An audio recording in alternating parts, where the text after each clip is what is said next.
মনে মনে মনে ভাবনা ছিল, আমার আপন চাচা আমার সামনে আছে রে, নিশ্চয় আমার চাচা এর তীব্র প্রতিবাদ করবে, নিন্দা জানাবে। কিন্তু আমি তখনই আশ্চর্য হইলাম, বাহিরের মানুষের সঙ্গে আমার কলিজার টুকরা আপন চাচা নিজেই তাদের সঙ্গে পাথর লইয়া আমার ঢিল মারছে। আল্লাহ, এটা আমি বরদাস্ত করতে পারলাম না, আমার নিজের মানুষগুলো আমার এইভাবে রক্তাক্ত করে। আবুল আহাব তো নবীরে আঘাত করতো গো, আর আবুল আহাব্বার বউ কি করতো? আবুল আহাব্বার বউ মানুষের কাছে গিয়া কইতো, আমার বাতিজা আমার দুইটা ছেলেরে দিয়া তার সঙ্গে সম্পর্ক করছে, আমার থেকে বেশি মোহাম্মদ রে কেউ চিনে না। সুতরাং তোমরা সাবধান সাবধান, আমাদের বাপ দাদার ধর্ম তোমরা ভুলে যাও না, মোহাম্মদের কথা শুনবে না পাগল। নাউজুবিল্লাহ। চিন্তা করছেন কত খারাপ মহিলা। নবীজির দিনের কাজে বাধা দিত এই মহিলা। সে লাকড়িয়ান্ত পাহাড় থেকে আসার সময় কিছু কাঁটা নিয়ে আসতো, এই কাঁটাগুলা নবীর বাসার সামনে দিয়া রাইকা চলে যেত। আল্লাহর হাবিব এই কাঁটা যখন নবী ফজরের সময় যখন মসজিদের ভিতরে ঢুকতো, খানায় কাবায় যাওয়ার জন্য যখন প্রস্তুতি নিত, নবীর পা মোবারক দিয়া যখন কাঁটাগুলি ঢুকতো, এই মহিলা দূর থেকে টিটকারি করতো আর হাসতো আর মজা পাইতো। জোরে কোন নাউজুবিল্লাহ। আপন চাচি হই নবীর কষ্ট দেখে হাসাহাসি করে রে। নবীর এই কষ্ট দেখে মহিলা বড় আনন্দ পায়। আল্লাহ নবীর চোখ দিয়া পানি পড়ে। আল্লাহ তখন জিবরাইলে পাঠায়। নবীর চোখের পানি দেখে আল্লাহ বলেন, নবী গো কান্দেন না গো নবী, আপনাকে আপনার চোখের পানি দেখলে আমি আল্লাহ বরদাস্ত করতে পারি না গো নবী। কেন কান্দেন, কেন কান্দেন, কেন কান্দেন? যতবার আপনার বিরোধিতা করছে গো নবী, আমি আল্লাহ প্রতিবাদ করছি। কেউ যদি আপনার বিরোধিতা করছে, আমি না আল্লাহ প্রতিবাদ করলাম, তাহলে কেন কান্দেন? আল্লাহ নবী বলেন, মালিক এখন আমারে তারা আটকুরা আবেতার বলে গালি দেয়। আল্লাহ তখন আয়াত নাজিল করে বলেন, ফাসাল্লি লিরাব্বিকা ওয়ানহার ইন্না শানিআকা হুয়াল আবতার। দেখেন বারবার নবীর বিরুদ্ধে কথা বলে, আল্লাহ বারবার প্রতিবাদ করে। তারা বলছে আবেতার, আল্লাহ বলেন ইন্না শানিআকা হুয়াল আবতার, নিশ্চয়ই তারা আবেতার, তারা নির্বংশা, তারা লেস কাটা, তাদের বংশ নাই। এই পৃথিবী যতদিন থাকবে গো নবী, আমি আল্লাহর নাম যতদিন থাকবে, আপনি নবীর নাম আমি ততদিন রাখবো। আমার যুবক ভাইয়েরা, আমার ভাইয়েরা, কথাগুলি মনোযোগ দিয়ে শুনেন। তারা যখন নবীর আবেতার বলছে, আল্লাহ প্রতিবাদ করছেন, নিশ্চয়ই তারা আবেতার, নিশ্চয়ই তারা নির্বংশা। কেন নির্বংশা? কারণ এই পৃথিবী যতদিন থাকবে আপনার নাম থাকবে, কিন্তু তাদের নাম নেওয়ার মতো আমি আল্লাহ জমিনে কাউরে রাখবো না। বলুন তো দেখি, আপনাদের সন্তান হইলে পরে কি আবুল আহাব রাখেন? কথা বললাম, আব্দুল উজ্জা রাখেন? কোন হিন্দুর ছেলের নাম আমি আব্দুল উজ্জা শুনি নাই, আবুল আহাব শুনি নাই। কারণ নাম আবুল আহাব হয় না রে। হিন্দুরাও রাখে না, না রাখছে? কোন হিন্দুর ছেলের নাম হচ্ছে আবুল আহাব? আল্লাহ কয় তাদের নাম নেওয়ার মতো জমিনে কেউ থাকবে না, কিন্তু কিয়ামত পর্যন্ত আপনার নাম মানুষের জবানে থাকবে, সেকেন্ডে সেকেন্ডে আপনার নাম উচ্চারণ হবে। গোটা পৃথিবীতে আল্লাহর হাবিবের কত উম্মত, এই যে আমরা ওয়াজ মাহফিলে বৈশা রইছি, কতবার আমার আপনার নবীর নাম এখানে নিতেছি। আমার নবীর নাম শোনা মাত্র আমরা বলি সাল্লাল্লাহু আলাইহি ওয়াসাল্লাম। এরকম আপনি আমার মতো হাজার হাজার কোটি মানুষ এই মুহূর্তে নবীর দুরূদ সালাম রওজায় পৌঁছায়া দিচ্ছে। অথচ বেঈমানের বাচ্চাগুলি বলছে আল্লাহর হাবিবের নাম নেওয়ার মতো কেউ থাকবে না, কেউ থাকবে না। তাই আল্লাহ বলে, বন্ধু এই জন্য বুঝি কান্দেন? কান্দেন না, কান্দেন না, কারণ আপনার নাম আমি রাখবো গো নবী। টেনশন করার কোনো কারণ নাই। পয়গম্বর আপনার নাম জমিনে থাকবে, আমার নামও বলবে, আপনার নামও থাকবে। এই জন্য আমার নবীর জন্য আল্লাহ একটা সূরা নাজিল করছে, সূরা কাউসার। ইলাহা লা ইলাহা ইল্লাল্লাহ, লা ইলাহা, নেই কোনো মাবুদ আল্লাহ ছাড়া, নেই কোনো মাবুদ আল্লাহ ছাড়া, এক খোদার পর দুই খোদায়ার তিন খোদা, মোরা কিছু মানি না, বলো লা ইলাহা ইল্লাল্লাহ, লা ইলাহা ইল্লাল্লাহ, লা ইলাহা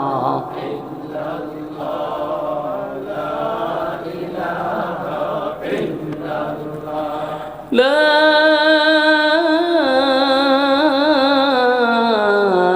ইলাহা ইল্লাল্লাহু মুহাম্মাদুর রাসূলুল্লাহ সাল্লাল্লাহু আলাইহি ওয়াসাল্লাম। আলহামদুলিল্লাহ, ব্রাহ্মণবাড়িয়া জেলার অন্তর্গত সুতিয়াড়া মাস্টারবাড়ি যুবকবৃন্দের উদ্যোগে আয়োজিত আজকের এই ওয়াজুদুয়ার মাহফিলের সম্মানিত সভাপতি মুফতি আখতারুজ্জামান সাহেব দামাত বরকাতুহুম, আরও আছেন মুফতি হুসাইন আহমদ হাবিবি সাহেব। আজকের মাহফিলের যিনি প্রধান অতিথি ছিলেন, আজকের মাহফিলে যিনি বয়ান করেছেন আমার আগ মুহূর্তে, আপনাদের এলাকার সন্তান, আমাদের ব্রাহ্মণবাড়িয়ার এক সূর্য সন্তান, মুহাদ্দিস জামিয়া দারুল আরকাম আল ইসলামিয়া মাদ্রাসার সম্মানিত মুহাদ্দিস, বহু আলেমদের উস্তাদ আল্লামা মুফতি মাজহারুল হক কাসিমি সাহেব দামাত বরকাতুহুম চমৎকার কথা বলেছেন। এর আগে ওয়াজ করেছেন হযরত মাওলানা কাউসার আহমদ হাসানি সাহেব দামাত বরকাতুহুম, জালালউদ্দিন সাহেব, মাওলানা আনিসুর রহমান হামিদি সাহেব, মুফতি ইউসুফ হাবিবি সাহেব, হজরত মাওলানা মুখতার হুসাইন সাহেব, হজরত মাওলানা আরমান হুসাইন সাহেব, রাশিদুল ইসলাম সাহেব, রিয়াজউদ্দিন সাহেব, আনসার আল হাবিব সাহেব, তানবীর সাহেব, আবু বকর সিদ্দিক সাহেব সহ অতিথিবৃন্দ, মুআজ্জাজ মুকাররম হযরত উলামায়ে কেরাম, উপস্থিত আছেন নওজোয়ান তরুণ যুবক ভাইয়েরা, মুরব্বিয়ান আযম। মাইকের আওয়াজ যতটুকু দূরে যাচ্ছে, অবস্থানরত আছেন পর্দানিশী আমার মা ও বোনেরা, সকলকে আমার অন্তঃস্থল থেকে জ্ঞাপন করছি মোবারক সবটুকুন শুকরিয়া আল্লাহ সুবহান মহিয়ান গরিয়ান সর্বশক্তিমান আল্লাহ পাকের জন্য, যিনি অত্যন্ত দয়ামায়া করে এই আবহাওয়ার এই পরিস্থিতিতে, বৃষ্টি বাদলের দিনেও কাদার মধ্যে আপনারা দুনিয়ার সমস্ত কাজকর্মকে পিছনে রেখে দ্বীনি কিছু কথা শোনার উদ্দেশ্যে আল্লাহ রাব্বুল আলামিন এমন একটি জায়গায় আসার তৌফিক দান করেছেন সুস্থ শরীরে। এই জন্য আমরা শুকরিয়া আদায় করছি আলহামদুলিল্লাহ।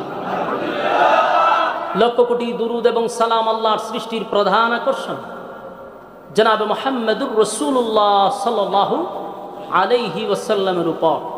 সম্মানিত সুধী, অত্যন্ত গুরুত্বপূর্ণ একটি জায়গাতে আমরা বসছি।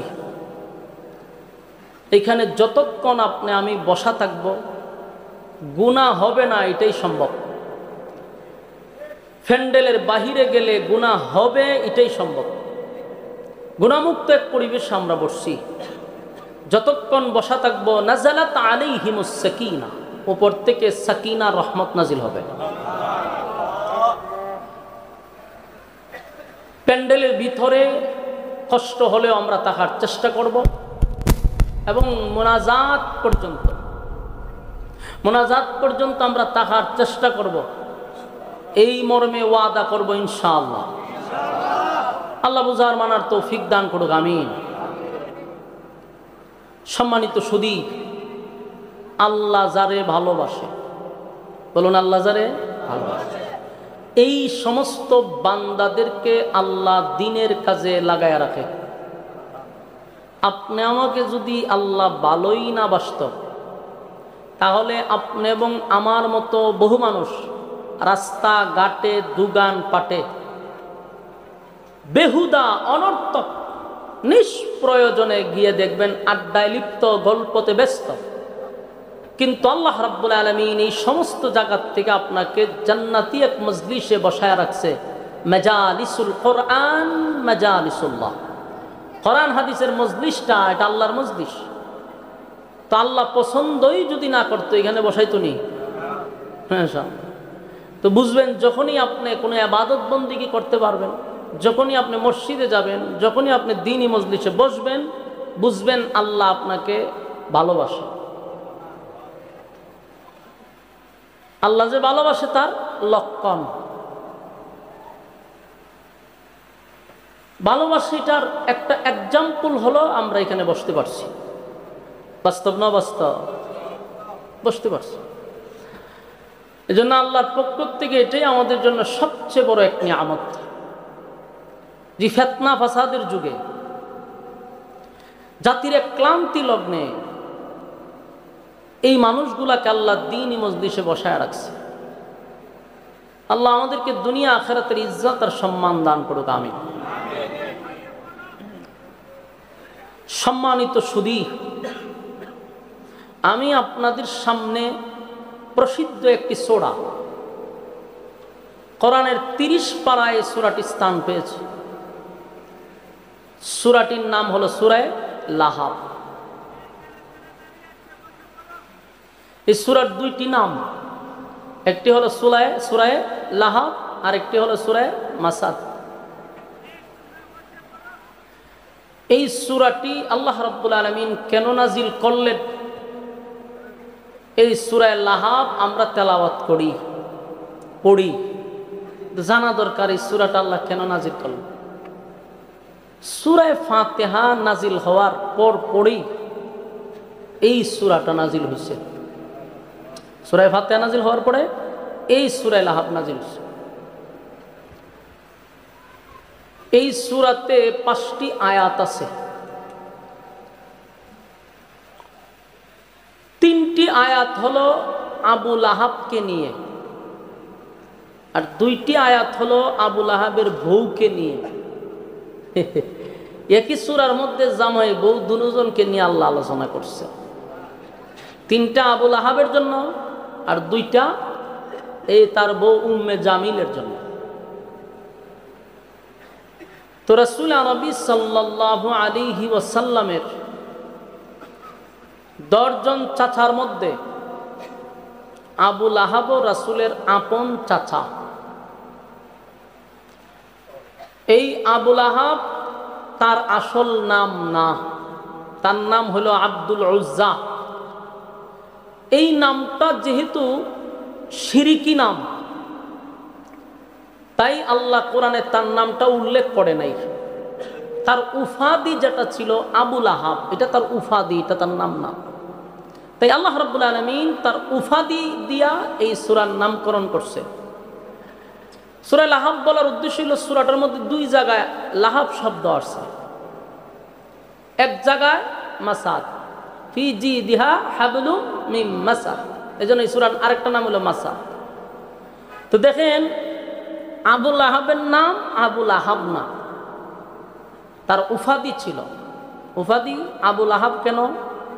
আবু লাহাবের অর্থ হইল একেবারে আগুনের মতো। আগুন দেখতে কিরকম? লাল। আগুনের মাথাটা দেখবেন মোমবাতির মাথা, এটা একটা গোল্ডেন কালারের মতো, লাল বর্ণের। আবু লাহাব একেবারে সুন্দর ছিল, লাল টকটকা ছিল। এই জন্য তারা মানছে আবু লাহাব ডাকতে হয়। এই নামটা পরিচিত হয়ে গেছে। এই জন্য আল্লাহ রাব্বুল আলামিন তার উফাদি নামেই সূরার নাম করা। তো রাসূল আরবি সাল্লাল্লাহু আলাইহি সাল্লামের মাক্কি জিন্দেগিতে এই সূরাটা নাজিল হয়েছে। সূরাটা মাক্কি সূরা, তাও সূরা ফাতিহার পরেই সূরাটা নাজিল হয়। রাসূল আরবি সাল্লাল্লাহু আলাইহি সাল্লাম 40 বছর আগে, মানে কোরআন নাজিল হওয়ার আগ পর্যন্ত এই আবু লাহাব ছিল রাসূলের সবচেয়ে মহব্বতের একজন চাচা। আবু লাহাব রাসূলকে খুব বেশি পছন্দ করত। রাসূলকে নিয়ে সে সমাজে গর্ব করত। মানুষকে বলতো যে আমার বাতিজা হলো মুহাম্মদ সাল্লাল্লাহু আলাইহি ওয়াসাল্লাম, আমার বাতিজা মুহাম্মদ,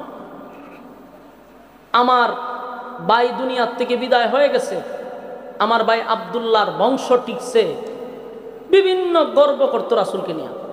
সমাজের মধ্যে সে ইচ্ছাকৃতভাবেই একটু প্রচার করার চেষ্টা করত যে আমার বাতিজা, গর্ব করে বলতো। দেখেন আবু লাহাব রাসূলের আগমনে অনেক খুশি ছিল, খুবই খুশি। সর্বপ্রথম যে আবু লাহাবকে ঘোষণা দিছিল যে আপনার বাতিজা দুনিয়াতে আগমন করছে, যেই গোলাম, যে দাসী তার কাছে আসছিল, খবরটা নিয়ে খুশিতে আনন্দে এই বান্দি শাহাদাত আঙ্গুলের ইশারার দ্বারাই তারা আজাদ করে দিচ্ছে। তুই যখন আমাকে খুশির সংবাদ শোনাইছ, তোর আমি আজাদ করে দিছি। কতটুক খুশি হয়েছে রাসূলের আগমনে। আবু লাহাবের সাথে গভীর সম্পর্ক ছিল, খুবই মহব্বত ছিল রাসূলের সঙ্গে কোরআন নাজিলের আগ পর্যন্ত। তো রাসূল আরবি সাল্লাল্লাহু আলাইহি সাল্লাম এই আবু লাহাব রাসূলের বিরোধিতা করল কোন সময়? রাসূলের বিরোধিতা করছে যখন রাসূল আরবি সাল্লাল্লাহু আলাইহি সাল্লামকে আল্লাহ রাব্বুল আলামিন বলল যে আপনি একটা কাজ করেন, এখন থেকে শুধু গোপনে আপনি যদি খালি কালেমার দাওয়াত দেন তাহলে হবে না। গোপনে দাওয়াত দিলেই হবে না, আপনি মানুষের কাছে প্রকাশ্যে কালেমার দাওয়াত দেওয়া শুরু করেন। তো রাসূল আরবি সাল্লাল্লাহু আলাইহি সাল্লাম তখনকার যুগে একটা পাহাড় ছিল, যে সাফা পাহাড়, যেটা একেবারে হেরামের কাছাকাছি।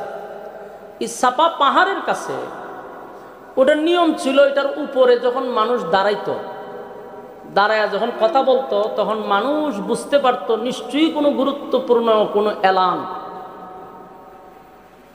তো এটার উপরে কেউ দাঁড়ায় বক্তব্য দিলে মানুষের যত কাজই থাকতো, যত ব্যস্তই থাকতো, সব কাজকর্ম বাদ দিয়ে দৌড়াইয়া এই পাহাড়ের নিচে গিয়ে দাঁড়াইতো মানুষ, যে না জানে কি বলতে আসছে। তো রাসূল ইতিপূর্বে কখনো এই পাহাড়ের উপরে উঠে নাই।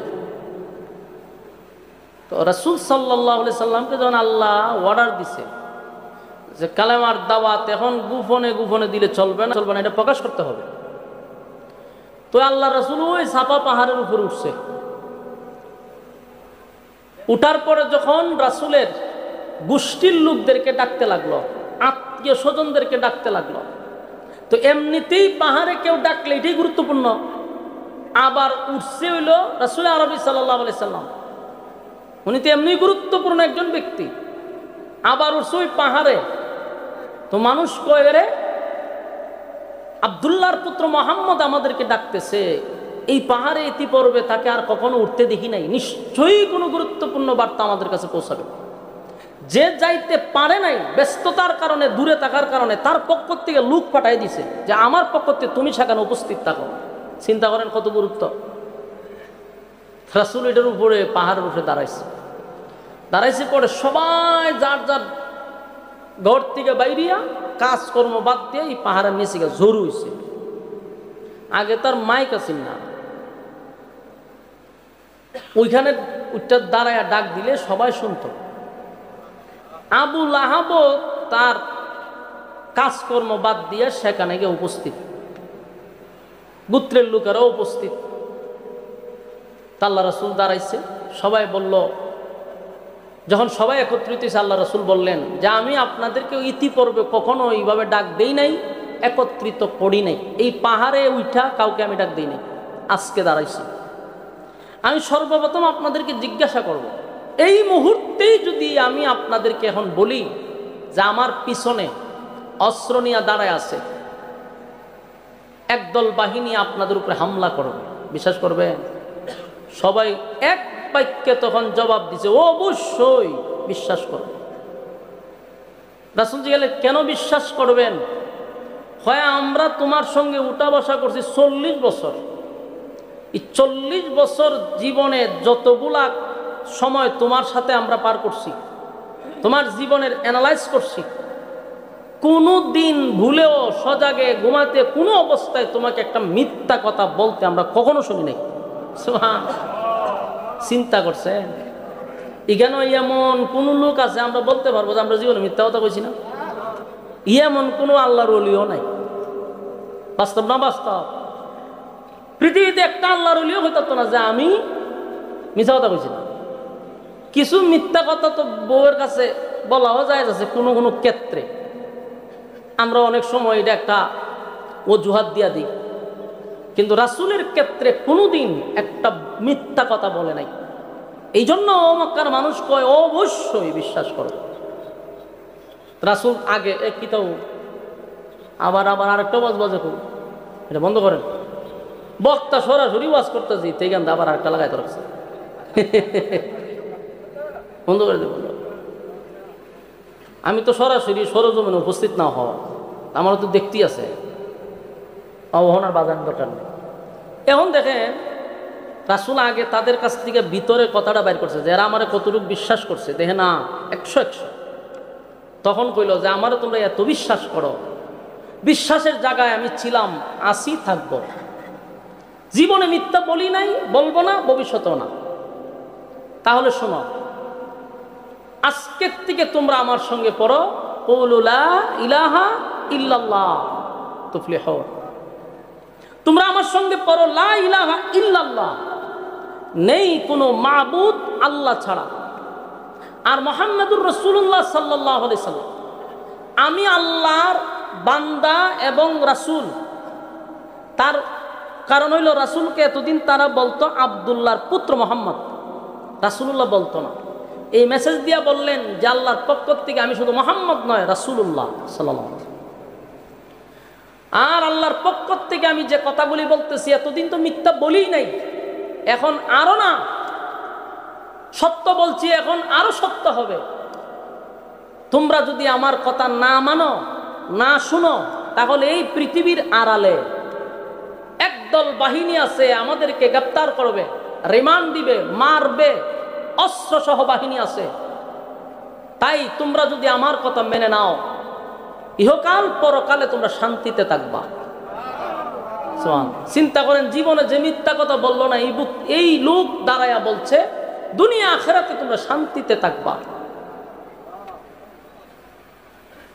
ওই মজলিসে যিনি উপস্থিত ছিল তার নাম হলো আবু লাহাব, আব্দুল উজ্জাহি আবু লাহাব। সে তখন দাঁড়ায়া বলল, এই কারণেই বুঝি আমাদেরকে কেন ডাকছ, আমরা পুরা দিন দাঁড়ে তুমি মাটি করলা। তখন সে রাসূলকে অভিশাপ দিল যে তুমি ধ্বংস হও, আমাদের দিনটাকে তুমি ধ্বংস করছো, তুমি ধ্বংস হয়ে যাও, নাউজুবিল্লাহ। রাসূলকে তখন পাতন নিয়ে দাঁড়াইছে, অসম্মানী করছে। আল্লাহ রাব্বুল আলামিন তার বন্ধুর অপমান সহ্য করতে পারে নাই। এই জন্য আল্লাহ তার প্রতিবাদ দাঁত ভাঙ্গা জবাব দেওয়ার জন্য তখন এই সূরা লাহাবটা নাজিল করে। এই হলো সূরা লাহাবের শান নজুল, নাজিল করছে। নাজিল করে কি কয়, আবু লাহাব কইছে আপনি ধ্বংস হন, আর আল্লাহ কয় আমার রাসূল ধ্বংস হবে না। তাব্বাত ইয়াদা আবি লাহাবি ওয়া তাব, আমার রাসূল ধ্বংস হইতো না, বরং তুই ধ্বংস হবি। বলো না আল্লাহর রাসূল ধ্বংস হবে না, সে নিজে ধ্বংস হইব। আল্লাহ কয় আমার রাসূল ধ্বংস হবে না, তুই নিজেই এবং তোর 2 হাত ধ্বংস হবে। ধ্বংস হয়ে গেছে অলরেডি, না ধ্বংস হইব? কবে ধ্বংস হয়ে গেছে? তবে আয়াতগুলি রয়েছে কেন? এই আয়াতগুলি বলার উদ্দেশ্য হলো কোরআন তার বিশেষ কোনো প্রেক্ষাপটে না, কিন্তু তার হুকুম থাকবে কিয়ামত পর্যন্ত। কারণ হুকুমটা কিয়ামত পর্যন্ত কেন থাকবে? কিয়ামত পর্যন্ত আবুল আহাব মার্কা লোক পৃথিবীতে আসবে কিনা, আছে কিনা? কথা হয় না, আসেনি? এই জন্য আয়াত আছে, সূরা আছে, হুকুম থাকবে কিয়ামত পর্যন্ত। কারণ আবুল আহাবের বংশধররা এখনো আছে। তারা এই আয়াত থেকে শিক্ষা নেওয়ার জন্য আল্লাহ বলেন, তাব্বাত ইয়াদা আবি লাহাবি ওয়া তাব। এরে রাসূল ধ্বংস হবে না, আমার বন্ধু ধ্বংস হবে না, তোর দুই হাত ধ্বংস হবে, তুই নিজে ধ্বংস হবি, এতে কোনো সন্দেহ নেই। প্রতিবাদ করছিনি? কথা কয় না। এরপর আল্লাহ বলেন, মা আগনা আনহু মালুহু ওয়া মা কাসাব। তার যত সম্পদ আছে এটিও ধ্বংস হইব। কেন ধ্বংস হইব? কারণ এর সম্পদ আছিল প্রচুর। এই সম্পদ নিয়ে হে খুব গর্ব করত, হের সন্তান আর সম্পদ নিয়ে গর্ব বেশি করত, অহংকার দেখাইতো। তাই আল্লাহ কয় তোর সম্পদও থাকতো না, সব ধ্বংস হইব, এটা নিশ্চিত থাক। তোর উপার্জিত সম্পদ ধ্বংস হবে, এতে কোনো সন্দেহ নেই। কথা বুঝতেছেন আমার? এরপর আল্লাহ বলেন, আল্লাহ বলেন এই আবুল আহাব শুধু সে তার মাল না, শুধু তার মাল আওলাদ কোনোটাই কাজে আসবে না, আসে নাই। তো আবুল আহাবের ব্যাপারে আল্লাহ রাব্বুল আলামিন 3টা আয়াতে আবুল আহাবের কথা বলছে, আর বাকি 2 আয়াতে ওই হেরবোর কথা বলছে। একটু পরে বলতেছে। তো দেখেন, প্রথম কথা হলো সে মজলিসে দাঁড়ায়া বলছে, সারা দিনের কাজকর্ম বাদ দিয়ে আমরা আসছি তোমার কাছে, আর তুমি বুঝি গো আমরা বাপ দাদার ধর্ম ছাইরা দিতাম, এখন থেকে বুঝি একজনরে আমরা মানতাম, আর তোমারে মোহাম্মদ না বলে এখন শুধু রাসূলুল্লাহ বলতাম। এই সময়টা তো আমাদের নষ্ট করছো, তুমি ধ্বংস করো। তো আল্লাহর সাথে সাথে কি করছে? জবাব দিয়া দিছে। আল্লাহ বলেন, আমার বন্ধুকে যখনই কেউ আঘাত করবে, কথা বলবে, আমি তখনই তার প্রতিবাদ করি। সুবহানাল্লাহ। শুনি, রাসূল প্রতিবাদ করা লাগে নাই, আল্লাহ নিজেই প্রতিবাদ করছে। আল্লাহকে অনেক মানুষ গালি দেয়, দেয় না? আল্লাহ, আপনারা আমার ওয়াজ বুঝুননি, আমার কথা বুঝুন, তা আপনারা দিয়ে হাঁ হুকুস্তা নাই। একটু হাঁ না বললে আমার কথা বলার আগ্রহটা বাড়বো। আর যেইভাবে আপনারা চুপ করে বসে রয়েছে, কথা বলার আগ্রহ আরো নষ্ট হবে। আবার হইল এটা ব্রাহ্মণবাড়িয়া, ব্রাহ্মণবাড়িয়ার মানুষ তো একটু জজবা বেশি, তাহার কথা ঠিক না? ময়মনসিং গেলে আমরা ওয়াজ করি, তখন শ্রোতা ও সাদ্দুর মুরিদা বইয়ে থাকে, এরারে যতই কন একটু হাঁ হু করবার কোনো কাম হয় না। বেশি করে লোক আপনি কন, বুঝছি তো কোনো কাম হইতো না। তো ব্রাহ্মণবাড়িয়ার মানুষের জজবা একটু বেশি। আপনাদের কাছে যদি আওয়াজ না পাই, তো বাংলাদেশে কোনো আওয়াজ করে আর মজা পাওয়া যেত না, ঠিক নেই? 2 নাম্বার কথা হলো, আমি আপনার খুব পরিচিত বক্তা। আমার জীবন আমি যত ওয়াজ করছি, এর চেয়ে বেশি ওয়াজ করছি ব্রাহ্মণবাড়িয়াতে। গত বছর অলি গলি কোনো বাদ নাই, সব জায়গাতে ওয়াজ করছি। দিয়ে এই বছর একটু বাদ মনে মনে চিন্তা করছিলাম, এই বছরটার ব্রাহ্মণ দিতাম না, যেহেতু 1 বছর প্রচুর দিছি, পরের বছর দিব, কিন্তু কাম হচ্ছে না। জোর করে হইলেও প্রোগ্রাম লইয়ে পড়ে, আর যদি প্রোগ্রাম না দেয় তো জায়গা সাথে হুজুরের কাছে সিস্টেম জানে যে হেগানে গেলে কাম। তা আমি একদিন হুজুর রাইছি পার্সোনাল বাবা, হুজুর মানুষ আপনার কাছে আইব, ঠিক আছে, আপনার দোহাই দিয়ে আমার উপরে জুলুম করব। তখন হুজুর আমি তো এক জায়গায় ওয়াদা দিয়া লাইছি, অনা আপনার নাম শুন না যদি আমি এটা খাইটা দিই, তো ওয়াদা আবার খেলাপ করলাম না।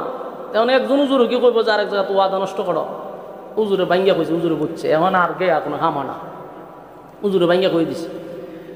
তা আমি আসলে ব্রাহ্মণবাড়িয়ার মানুষ আমার মহব্বত বেশি করে, ভালোবাসে, বিরোধিতাও করে, মহব্বতটাও বেশি করে, ঠিক নেই?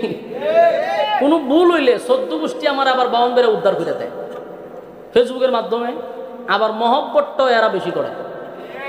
তো যাই হোক, তা আপনারা যদি একটু হা না কোন, তাহলে আমার কথা বলার আগ্রহ বাড়বে, এমনি দামও বাড়তো না। চিন্তা তৈরি আছে যে বেশি জোরে বলে হুজুরে দাম বেড়ে জায়গা, এর লিগে আসলে জোরে পায় না, আসলে দাম বাড়াইবার লাগে না। হা না কইলে আমার কথা বলার আগ্রহ বাড়ে, উদ্দেশ্য এটা। কথা বুঝছেন নি? আচ্ছা যাক, এখন দেখেন রাসূল আরবি সাল্লাল্লাহু আলাইহি সাল্লামকে গালি দিলে আল্লাহ নিজেই প্রতিবাদ করে। ও মানুষ দেখবেন আল্লাহরে গালি দেয়, দেয় না? আগে দিত, এখন দেয় না? এখনো দেয়। দান দিছে উড়ানের মধ্যে, বৃষ্টি আইলে আল্লাহর বাবা তুলে লাগে হয়। আল্লাহ দেখে না? আজকে তো দানটা দিছি, আল্লাহ দেখছে না? হেই একটা বিভিন্নভাবে আল্লাহকে গালমন্দ করে। রোগ হইলে হয় আমার উপরে খালি ঠাড়া ভরে, আর মানুষ দেখে না? ঠিক নেই? মানুষ এইভাবে কয়। আল্লাহ কয় আমার গালি দিলে আমার কষ্ট বেশি একটা লাগে না, কারণ নিজের বাচ্চায় যদি দুষ্টামি করে অন্য মানুষের বিরক্তি লাগে দুষ্টামি দেখলে, কিন্তু বাবার কিন্তু ভালোই লাগে। বাস্তব না বাস্তব? দুষ্টামি করলো ভাল লাগে, করতে থাক, নাচতে থাক, তোর নাচও ভাল লাগে। কিন্তু ভারতের মানুষ তো হয় চপ, বেশি শতানি করে ফুলাটা, এটার ফুটো দেন আসর আছে। এই যে মেজাজ গরম হয় বাপের, যে তোর যদি ভাবতাম জুতা দা ভিড়াইলাম হইলে, আমার ফুলা দুষ্টামি করে আমার কাছে ভালো লাগে, তোর ভালো না লাগলে কি তুইছে? ঠিক আল্লাহ বলেন আমার বান্দা আমার ইবাদত করেও না, আমার গালিও দেয়, এরপরে আমার বেশি একটা লাগে না। করুক দে, প্রতিবাদও করে না, ঠাডা ভালা নেই আপনার উপরে। আপনার যে কন দান্ডা দিসলাম আল্লাহ কের করে দেখে না, এই সময় তো আপনার উপরে ঠাডা ভালাই তারে, কিন্তু আল্লাহ ভালা না। সারাদিন আল্লাহর বিরোধিতা করতেছেন, নাফরমানি করতেছি আমরা, প্রতিনিয়ত আল্লাহর নাফরমানি করি। আল্লাহকে খানা বন্ধ করছে? সকালে ইচ্ছা মতো আল্লাহ নাফরমানি করছি, দুপুরে নাফরমানি করছি, রাত্রে নাফরমানি করছি। এই তিনত্ব নাফরমানি করার পর পরের দিন সকালে খানা বন্ধ করছে? খানা রেডি। সুবহান। কেন? আল্লাহর মায়া দয়া বেশি। সুবহান।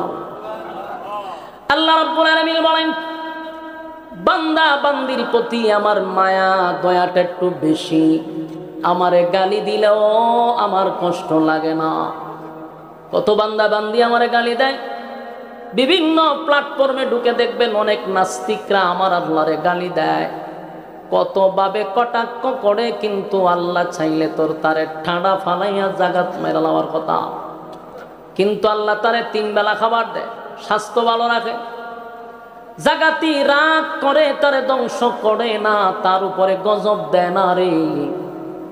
আল্লাহ বলেন আমার বান্দা গালি দেয়, আমার নাফরমানি করে, তারপরও বান্দার খানা বন্ধ করি না, কারণ এই বান্দারে আমি 10 মাস 10 দিন লাগাইয়া বানাইছি। আমি আল্লাহ আমার বান্দা বান্দিরে হুকুম দিয়া বানাই না, আমি আল্লাহর কুদরতি হাত দিয়া বান্দারে বানাইছি, তাই বান্দার প্রতি আমার যে একটু মায়া দয়াটা বেশি। আল্লাহ বলেন তাই আমি গজব দেই না। কিন্তু আল্লাহ যেটা সহ্য করে না, যেটা বরদাস্ত করে না, এটা হলো কোনো বান্দা বান্দি যদি আমার মালিকরে গালি দেয় আল্লাহ বরদাস্ত করে রে, কিন্তু কেউ যদি আমার নবীরে কটাক্ষ করে স্বয়ং আল্লাহ বরদাস্ত করে না। এটা আল্লাহ সহ্য করতে পারে না। এই আবু লাহাব আমার নবীরে এই মানুষের সামনে, এতগুলা মানুষের সামনে, নবীর আত্মীয় স্বজনদের সামনে যেইভাবে কটাক্ষ করছে, নবীরে ধ্বংস হয়ে যাওয়ার কথা বলছে, আমার আল্লাহ কয় আমি বরদাস্ত করতে পারলাম না। আমার বন্ধুরে গালি দিলি, আমি বরদাস্ত করতে পারলাম না। তাই আল্লাহ জবাব দেওয়ার জন্য দাঁত ভাঙ্গা জবাব দিছে, সূরা লাহাব নাজিল করে। এটা আল্লাহর প্রতিবাদ। অসংখ্য জায়গায় আল্লাহর বিরোধিতা করলে আল্লাহ কোরআনের আয়াত নাজিল করে নাই তাৎক্ষণিক, কিন্তু নবীর বিরুদ্ধে কেউ কথা বললে আল্লাহ অ্যাকশন নেয়। আমার যুবক ভাইয়েরা, আবু লাহাব কিন্তু আমার নবীরে বড় মহব্বত করত। কোরআন নাজিলের আগ পর্যন্ত, কালেমার ঘোষণা দেওয়ার আগ পর্যন্ত নবীরে ভালোবাসত। এত সম্পর্ক ছিল, এত সম্পর্ক ছিল, মানুষের সামনে গর্ব করে বলতো এটা আমার বাতিজা, আমার বাতিজা, আমার ভাইয়ের সন্তান, আমার ভাই নাই রে, আমার ভাইয়ের একটা বংশ বিস্তার হবে, আমার ভাইয়ের বংশধর, খুব গর্ব করে বলতো। আর এত সম্পর্ক ছিল, নিজের 2টা ছেলে, আবু লাহাবের 2টা ছেলেকে আল্লাহর নবীর 2জন মেয়ের সঙ্গে বিবাহ দিছে। চিন্তা করছেন, আবু লাহাব নবীর আপন চাচা, আবার বিয়াই নবীর একজন মেয়ে হলো কুলসুম নামক একজন মেয়েকে বিয়া দিছে তার এক ছেলের সাথে। আরেকজন হলো রুকিয়া ওনারও বিবাহ দিছে। তাহলে একদিকে কি চাচা, আর একদিকে কি সম্পর্ক কম থাকলে হয় না বেশি থাকলে কথা হয় না। এতটা সম্পর্ক হওয়ার কারণে, এতটা সম্পর্ক হওয়ার কারণে চাচার ছেলের সঙ্গে নিজের মেয়ের বিবাহ দিয়া দিছে। খুব মধুর সম্পর্ক। কিন্তু যখন আল্লাহর হাবিব কালেমার দাওয়াত লইয়া মানুষের সামনে দাঁড়াইল, তখনই আবুল আহাব এত মহব্বত, এত ভালোবাসার মাঝখান দিয়া এটার বিরোধিতা করল। এই জন্য দেখবেন অনেক মানুষের সাথে আলেমদের বড় মহব্বত থাকে, ভালোবাসা থাকে, কিন্তু ইমামের সব তার ভালো লাগে, খুব ভালো। কিন্তু এই ইমাম যখন মসজিদের মিম্বরে বসে সুদের ঘুষের ওয়াজ করে, পর্দার ওয়াজ করে, সাদার বিরুদ্ধে ওয়াজ করে, জেনার বিরুদ্ধে ওয়াজ করে, তখন ওই মুসল্লির কাছে ইমাম ভালো হতে পারে না, খতিব সাহেব ভালো হতে পারে না। এমনি তো সম্পর্কই বালা, গরম ভাত তরকারি সব হুজুরের একেবারে কামরাতে নিয়ে পৌঁছায় দেয়। কিন্তু যখনই ওই লোক সুদ খায়, সুদের বিরুদ্ধে ওয়াজ করলে এই ইমাম সাহেব কি কোনোদিন খুদ ভালো হইতে পারবো? এই লোকের কাছে কোনোদিন ভালো হতে পারবে না। আবুল আহাব চিন্তা করল, আব্দুল্লাহর পুত্র মোহাম্মদ আমার ভাতিজা যে কথাগুলি তুলে ধরছে, যদি এটা সমাজে বাস্তবায়ন হয় রে, তাহলে আজকের থেকে চাঁদাবাজি করতে পারবো না, দুর্নীতি করতে পারবো না, বোতল টানতে পারবো না, আমি দুর্নীতিও করতে পারবো না। তাই মোহাম্মদের কথা সব মেনে নিলে আমার ব্যবসায় লালবাতি জ্বলবে, এটাই তার টার্গেট ছিল। আর বাপ দাদার ধর্ম পালন করে আসতেছি, সেখানেও সে আমার ভাতিজা হইয়া বাধা দিল। তাই তো বরদাস্ত করতে পারল না, দাঁড়ায়া গেল। যুবক বায়না, আপন চাচা যদি দাঁড়ায়া যায়, আর বাকি 23 বছর পর্যন্ত সবচেয়ে বেশি শত্রুতামি বিরোধিতা এই আবুল আহাব করছে। আবুল আহাব বিরোধিতা করছে। এই আল্লাহর হাবিবের সঙ্গে যখন কালেমার দাওয়াত দিতে লাগলো, তখন এতটা শত্রুতামি হয়ে গেল যে আপন 2টা ছেলের সঙ্গে নবীর বিবাহ দিছিল। ঘরের ভিতরে গিয়া 2 সন্তানকে দাঁড় করায়া বলে, আমার দুশ্মনের সঙ্গে কোনো সম্পর্ক নাই, যে আমার বাপ দাদার ধর্মের বিরুদ্ধে বলে, আমার সঙ্গে তার সম্পর্ক নাই, সুতরাং আমার ছেলে তার মেয়ের সঙ্গে সংসার করবে, এটা আমি মেনে নিতে পারবো না। নাউজুবিল্লাহ। 2 ছেলের নসিহত করছে, তোমরা তাড়াতাড়ি মুহাম্মদের 2 মেয়েকে তালাক দিয়া দাও। নাউজুবিল্লাহ। চিন্তা করেন কত বড় কপাল পোড়া, হ্যাঁ, কপাল পোড়ার ঘরের কপাল পোড়া। 2টা মেয়ে তার ছেলের সঙ্গে বিবাহ ছিল, 2টা মেয়েকে বাবার কথা শুই না তালাক দিয়া দিল। সেদিন আমার নবীর মনের মধ্যে বড় আঘাত লাগছে রে। দেখবেন কোনো মেয়ে যদি তালাক হয়ে যায়, এটা সবচেয়ে বেশি আঘাত লাগে বাবার কলিজায়। একটা মেয়ের তালাক দিয়া বাবার বাড়ি পাঠায়া দিলে বাবার কলিজায় আঘাত লাগে। আল্লাহর নবীর 2টা মেয়েকে তালাক দিয়া দিল রে, নবীজির মনেও কষ্ট পাইল। আল্লাহর নবীর 2টা মেয়ে একসাথে করে চলে আসছে। সে আবুল আহাব নবীর এত বিরোধিতা করত। আবুল আহাবের 2টা ছেলে ছিল, এটিও বড় মারাত্মক। বাপ যেমন হুলাড়ি রকম, এই 2 শয়তানগুলি এটিও বিরোধিতা করত। অথচ আপন শ্বশুর এর বড় বিরোধিতা করছে। হাবিবে কিবরিয়া যখন নামাজে দাঁড়াইতো, এই 2টা টিটকারি মস্কারি করত। আল্লাহর হাবিব একদিন খানায় কাবার সামনে যখন নামাজ পড়তেছিল, নবীজি সেজদায় গেছে। ওই আবুল আহাবের 2 ছেলে সেখানে উপস্থিত। তারা হাসাহাসি করে বলতেছে, কে পারবি রে এই মুহূর্তে উটের কিছু নারী বুড়ি আর উটের কিছু ময়লা আবর্জনা মুহাম্মদের গাড়ে রেখে দিতে? নাউজুবিল্লাহ। চিন্তা করেন কত বড় বেয়াদব। একজন বলল আমি পারবো, কত বড় বেয়াদব। আল্লাহর হাবিব তখনও কানায় কাবার সামনে সেজদা দিচ্ছিল। উটের নারী বুড়ি, উটের ময়লা সহ সব একত্রিত করিয়া আমার নবীর ঘাড়ের মধ্যে রেখে দিছে রে। আল্লাহর হাবিব আর সেজদার থেকে উঠতে পারে না। দীর্ঘক্ষণ সময় হাবিব কিবরিয়া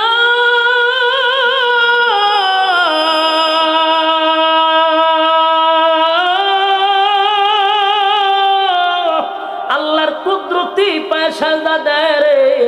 বেঈমানের বাচ্চাগুলি এখানে দাঁড়াইয়া মুস্কি মুস্কি হাসে, আর নবীর গাড়ির মধ্যে নবীর কাঁধ মোবারকে ওই সমস্ত ময়লাগুলি এক জায়গায় রেখে দিছে। এটার ওজন নবী বহন করতে পারলো না, সেজদার থেকেও মাথা তুলতে পারতেছে না। হঠাৎ করে রাস্তা দিয়া আবু বকর সিদ্দিক রাদিয়াল্লাহু তাআলা আনহু যখন যাচ্ছিল, নবীজির এই অবস্থা দেখে পাগল হয়ে গেছে। নবীর কাছে যাইতে গেলে তারা আবু লাহাবের পোলারা বাধা দেয়, যাইতে দেয় না। নবীজির সাহাবী হযরত আবু বকর দৌড়াইয়া ফাতেমার কাছে গেছে। নবীজির কলিজার টুকরা ফাতেমা তখন ছোট, গিয়া বলল, ফাতেমা তোমার বাবা খানায় কাবার সামনে নামাজরত অবস্থায় আছে। ওই আবু লাহাবের ছেলেরা, কিছু দুষ্ট লোকেরা আমার হাবিবের কাঁধের মধ্যে উটের নাড়ি বুড়ি রাখছে। নবীজি সেজদা থেকে উঠতে পারতেছে না। আম্মা জান ওই যে আবু বকর সিদ্দিক রাদিয়াল্লাহু তাআলা ওই কথা যখন ফাতেমাকে বললেন, ফাতেমা দৌড়াইয়া খানায় কাবার সামনে গিয়া দেখে কতগুলা বেঈমানগুলি দাঁড়াইয়া হাসতেছিল, আর আমার নবী সেজদায় পড়ে আছে, উঠতে পারে না। ফাতেমা সেখানে গিয়া বলে, এই মক্কার মানুষেরা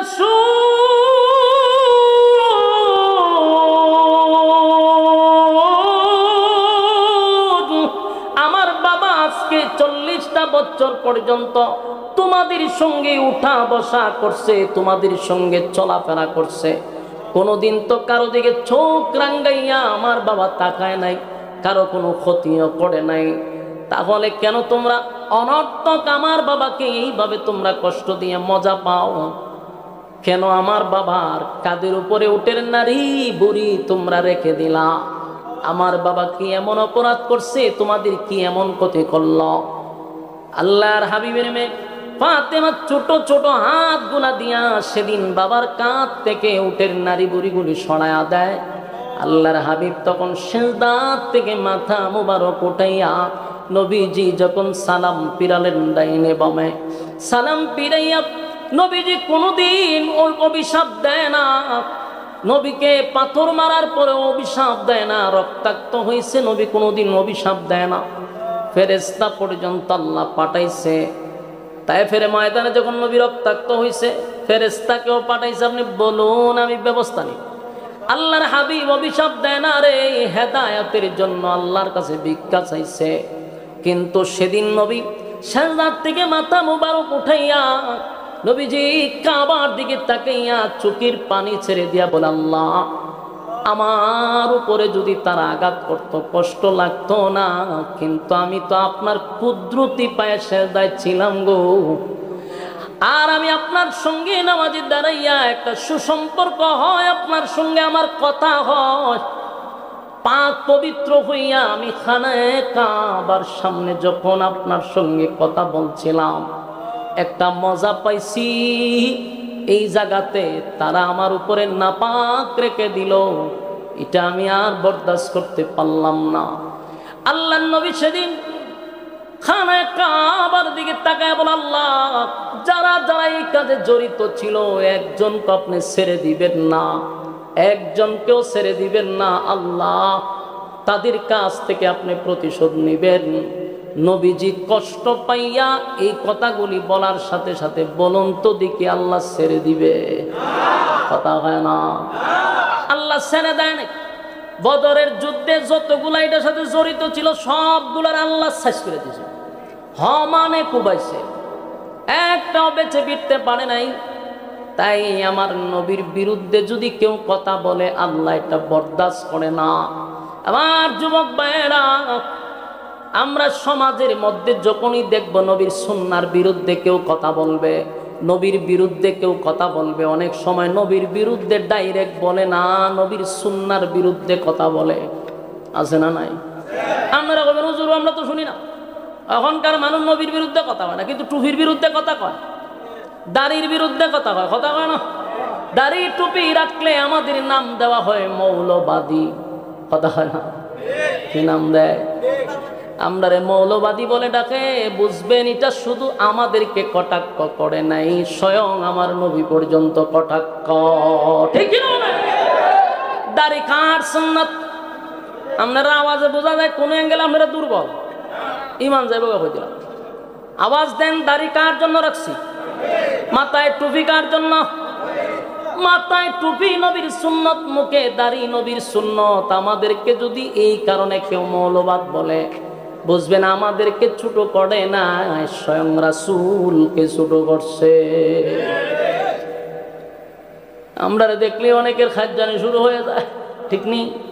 তবে সান্দু বালা করে জানো, যে যাদেরকে তোমরা দেখলে বাঁকা চোখে তাকাও, বাংলাদেশে তাদের অবদান সব সময় বেশি, কথা হয় না? পাগড়ি মাথায় দেখলে তোমাদের চুলকানি হয়, এই পাগড়িওয়ালা টুপিওয়ালারাই সব সময় তোমাদের পাশে ছিল, কোনো দাদা বাবুরা তোমাদের পাশে ছিল না। যখনই তোমরা বিপদে পড়ছো, আলেমরা দরকার।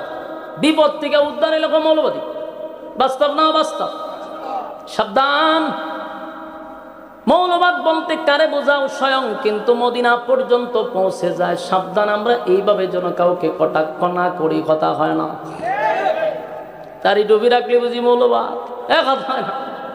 পাগড়ি মাথায় পাঞ্জাবি গায়ে দেখে যদি লোকে উগ্রবাদী জঙ্গিবাদী বলে আমায় ডাকে, পাগড়ি মাথায় পাঞ্জাবি গায়ে দেখে যদি লোকে উগ্রবাদী জঙ্গিবাদী বলে আমায় ডাকে, দুঃখের সীমা নাই আমি কি করে বোঝাই, দুঃখের সীমা নাই আমি কি করে বোঝাই, আলেমরা কেউ উগ্রবাদী জঙ্গিবাদী নয়, আলেমরা কেউ উগ্রবাদী জঙ্গিবাদী নয়। হ্যাঁ, কথা ঠিক নেই? পাগড়ি মাথায় পাঞ্জাবি গায়ে দেখে যদি লোকে উগ্রবাদী জঙ্গিবাদী বলে আমায় ডাকে, দুঃখের সীমা নাই আমি কি করে বোঝাই, দুঃখের সীমা নাই আমি কি করে বোঝাই, আলেমরা কেউ উগ্রবাদী জঙ্গিবাদী নয়, আলেমরা কেউ উগ্রবাদী জঙ্গিবাদী নয়। অস্ত্রের ওই গুদাম রেখে কলেজ ভার্সিটিতে উগ্রবাদী জঙ্গিবাদী খুঁজে মাদ্রাসাতে, বাস্তব না বাস্তব? আপনারা আওয়াজ পাও। উগ্রবাদী জঙ্গিবাদী কোথায় থাকে? হ্যাঁ, বাল কলেজ ভার্সিটিতে রান্ডা পাওয়া যায়, অস্ত্র পাওয়া যায়, আর এক খুঁজে মাদ্রাসা। হাস্যকর, বলুন কি হাস্যকর? অস্ত্রের ওই গুদাম রেখে কলেজ ভার্সিটিতে উগ্রবাদী জঙ্গিবাদী খুঁজে মাদ্রাসাতে, ঠিক কিনা? মাদ্রাসাতে খুঁজলে কি আর জঙ্গি পাওয়া যায়? হ্যাঁ, মাদ্রাসাতে খুঁজলে কি আর জঙ্গি পাওয়া যায়? আলেমরা কেউ উগ্রবাদী জঙ্গিবাদী নয়, আলেমরা কেউ উগ্রবাদী জঙ্গিবাদী নয়, কথা ঠিক নেই? তাই পাঞ্জাবি গায়ে দেখে যদি লোকে উগ্রবাদী জঙ্গিবাদী বলে আমায় ঢাকে। এই ক্যাপসুল বাংলাদেশ আর খায় না, কথা বল না দি? এই ক্যাপসুল বাংলাদেশের জনগণ খায় না। রোগ প্রতিরোধ ক্ষমতা বেড়ে গেছে, আগে এক সময় খাইত, তখন খায় না। এই ক্যাপসুল বারবার খাওয়াই না, কারণ রোগ প্রতিরোধ ক্ষমতা এখনকার জেনারেশনদের বেড়ে গেছে। এক ক্যাপসুল আর কত খাওয়াইবে? এটা খাওয়াই না। আল্লাহর রাসূল সাল্লাল্লাহু আলাইহি সাল্লামের লেবাস আলেমরা ধরছে, কথা কয় না? লেবাস আমরা কার ধরছি? আমরা রাসূলের লেবাস ধরছি। সুতরাং আমাদেরকে ছোট করলে এটাতে মদিনাওয়ালা ছোট হয়ে যায়, কথা বুঝুননি? হ্যাঁ, কি তা ওইদিকে তাকান না, কা এদিকে তাকান। তো আমরা নবীর সুন্নাহ রাখি নবীরে খুশি করবার লেগে, মাথায় ফাগড়ি দেয় কারে খুশি করবার লেগে? নবীরে খুশি করবার লেগে। পাঞ্জাবি ভরি নবীরে খুশি করবার লেগে। সুতরাং আমরা অন্য কাউরে খুশি করি না। এটার কারণে যদি আমরা অপবাদ দেওয়া হয়, এই অপবাদ কই পর্যন্ত যায় হিসাব আসেনি? সম্মানিত শুধু তো আমি যারা বলতেছিলাম, সাবধান, রাসূলের বিরোধিতা কেউ করে না সরাসরি, কিন্তু যখন রাসূলের সুন্নাহ নিয়ে বিরোধিতা করবে, বুঝবেন এর উদ্দেশ্য ভালো না, এর উদ্দেশ্য ভালো না। ডাইরেক্ট বলতে পারে না, ইনডাইরেক্ট বলে। তো উদ্দুর মাথা তো আমরা আছে, এই জন্য যেখানে এটার প্রতিবাদ করা দরকার আছে না নাই, প্রতিবাদ করতে হবে। আমরা কি এর প্রতিবাদ করতাম কোন চাই? আমরার মধ্যে প্রতিবাদ আছে, আমরার মধ্যে আবেগ বেশি, বিবেক কম। বাহিরের লোকেরা তো গালাগালি করবে, এখন যে লেবাসদারি লোকেরাও গালাগালি করে আলেমদেরকে নিয়ে, এটার প্রতিবাদ করেন না কেটে? হ্যাঁ, প্রতিবাদ কেড়ে করেন না? কিছুদিন আগে ব্রাহ্মণবাড়িয়াতে আমাদের পুরা ব্রাহ্মণবাড়িয়ার কৃতি সন্তান, রাজপথের লড়াকু সৈনিক আল্লামা শেখ সাজিদুর রহমান সাহেবকে নিয়ে কত বড় সাহস, কত বড় তার কলিজা, দাঁড়ায় গালি দিছে। তা আলহামদুলিল্লাহ ব্রাহ্মণবাড়িয়া তো প্রতিবাদের ঝড় উঠছে। এইভাবে প্রতিবাদ করতে হবে, না হলে মুনাফিকরা লেবাসদারি, লেবাস দইরা দইরা আলেমদেরকে গালি দেয়। উদ্দেশ্য তো এখানে না, এটা মদিনা পর্যন্ত। বাস্তব না বাস্তব? এরপরে দেখেন, বাংলাদেশের মধ্যে যদি সবচেয়ে বড় আলেম থাকে, এর মধ্যে একজন উল্লেখযোগ্য, এশিয়া মহাদেশের মধ্যে একজন আলেম হলো জাতীয় মসজিদের খতিব বর্তমানে আব্দুল মালেক হাফিজাহুল্লাহ। বাংলাদেশের মধ্যে ওয়ান পিস একজন আলেম, সব দলের মানুষ এটা সাপোর্ট করতে বাধ্য। এত বড় একজন বিজ্ঞ আলেম, আবার জাতীয় মসজিদের খতিব। এই অত বড় একজন আলেমকে প্রকাশ্যে আইসা যেই সমস্ত কুরুচিপূর্ণ বক্তব্য দিছে লেবাসদারি মৌলবীরা, কয়জন তার নামে মামলা দিছি? বলেন কয়জন মামলা দিছি? কেন আমাদের ওলামায়ে কেরাম নাই ঢাকাতে? উনার ছাত্র নাই? তা আমরা যে তাদেরকে ছাড় দিতেছি, এদের বুকের ফাটা তো বেড়ে যেতেছে। প্রত্যেকটা আলেমদের কলিজায় রক্তকরণ হয়েছে তার এই কুরুচিপূর্ণ বক্তব্য দীক্ষা। এটা আবার হইল আমাদের আব্বাসী সাহেবের কাছের লোক, ছাত্র, খাদেম। আব্বাসী সাহেবকে আমার এই মেসেজ হলো, আপনাকে আমাদের কওমি অঙ্গনের আলেমরা কিন্তু মহব্বত করে, বুঝলা যায় না। বাংলাদেশে যদি আপনি 100টা মাহফিল করেন, এর 85% মাহফিল তো আমাদের অঙ্গনে আপনি করেন। আমরা আপনাকে ভালোবাসতে শুরু করছিলাম। আমাদের অধিকাংশ মাদ্রাসায় আপনাকে দাওয়াত দেওয়া হয়। আমাদের বড় বড় শায়েখদের সাথে আপনাকে দেখে আমরা অত্যন্ত আনন্দ পাই যে বিজ্ঞ একজন আলেম দরকার। কিন্তু আপনার ছাত্র যে ব্যবহারটা করছে, এটা ক্ষমার যোগ্য না। কথা কয় না? যদি আব্বাসী সাহেবের ছাত্র না হইতো, তাহলে আমি আশরাফি আজকে কি পরিমাণ গাইলাম হইলে। এখনো ওনার দিকে তাকায় আছি, আপনি যথাযথ ব্যবস্থা আপনার ছাত্রের বিরুদ্ধে নেন। আপনার প্রতি যে সম্মান আর ভক্তি আর শ্রদ্ধা আছে আমাদের, এটা কিন্তু দিন তো দিন কমে যাবে। শুধু তাই নয়, একটা সময় দরজার বাঁধ ভেঙে গেলে আমাদের মুখে আর তালা লাগাইতে পারবেন না। সুতরাং বাংলাদেশের অসংখ্য আলেমদের হৃদয়ে রক্তকরণ হয়েছে, একটা বক্তব্য নয়। পরে সে আবার লাইভে আইসা আরো যে কুরুচিপূর্ণ বক্তব্য দিছে, এটা মাহফিলে প্রকাশ করার মতোই না। চিন্তা করেন তার মুখের ভাষা কত বিশ্রী। সে আরো বুইরাঙ্গুল দেয়, তোরা কিতা করবি কর, ইঙ্গিত দেখ আমার নিচের রুম ছিলালা, নাউজুবিল্লাহ। তাহলে একটা কথা ইয়াদ রাখবেন, যখন আমি বিয়াদবি করব তখন মানুষ কয় হের উস্তাদটা আগে দেখতে, ঠিক নেই? তখন কিন্তু আমার ব্যবহারে, আচার ব্যবহারে ওই আমার মা বাপকে মানুষের চিন্তা করে, আনলে আমার উস্তাদরে চিন্তা করে। মানুষ কিন্তু অলরেডি আব্বাসী সাহেব আপনারা নিয়ে চিন্তা করা শুরু করে দিছে, কারণ এর ভাষার যেই পরিমাণ খারাপ, আর সে উগ্র এবং কুরুচিপূর্ণ বক্তব্য দিছে। আপনার মতো একজন প্রসিদ্ধ লোক আপনারা নিয়ে এখন চিন্তা করা শুরু করছে মানুষ। তো আমি বলবো, এটা শুধু আলেমদেরকে গালি দিলে, আলেমকে গালি দেওয়া হয় না, মদিনা পর্যন্ত চলে যায়। এই জন্য গালি দিতে গেলে সাবধান, সাবধান। কারণ এই গালি শুধু এখানে সীমাবদ্ধ থাকে না। কারণ উলামায়ে কেরাম হচ্ছে রাসূলের ওয়ারিস। আপনি যদি আমার বাচ্চারে গালি দেন, তাহলে আমার বাচ্চারে গালি দিলে কি আমার বাচ্চারই কষ্ট লাগছে না আমার কষ্ট লাগছে? আমার কষ্ট লাগছে, স্বাভাবিক কষ্ট লাগবে। নবীর ওয়ারিসরে গালি দিলে স্বয়ং মদিনাওয়ালা কষ্ট পায়। এটা আপনি আমার মাথায় থাকতে হবে। কথা কি ক্লিয়ার? আমার যুবক ভাইরা, ঠিক তেমনি ভাবে হাবিবে কিবরিয়াকে যখন গালি দেয়, কেউ আমার নবীরে কষ্ট দেয়, আল্লাহ বলেন সব বরদাস্ত করতে পারি রে, আমার নবীরে যদি কেউ গালি দেয় আমি আল্লাহ বরদাস্ত করতে পারি না।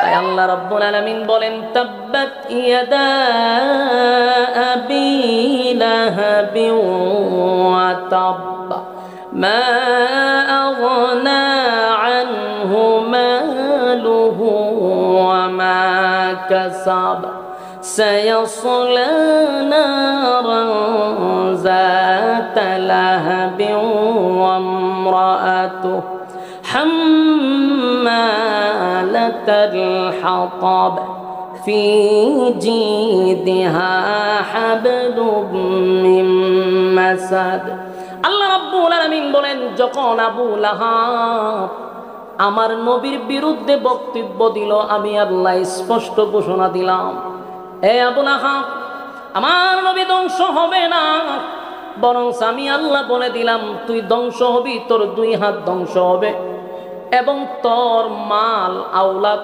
কোনোটাই কাজে আসবে না। কাজে আসে নাই আমার যুবক ভাইরা।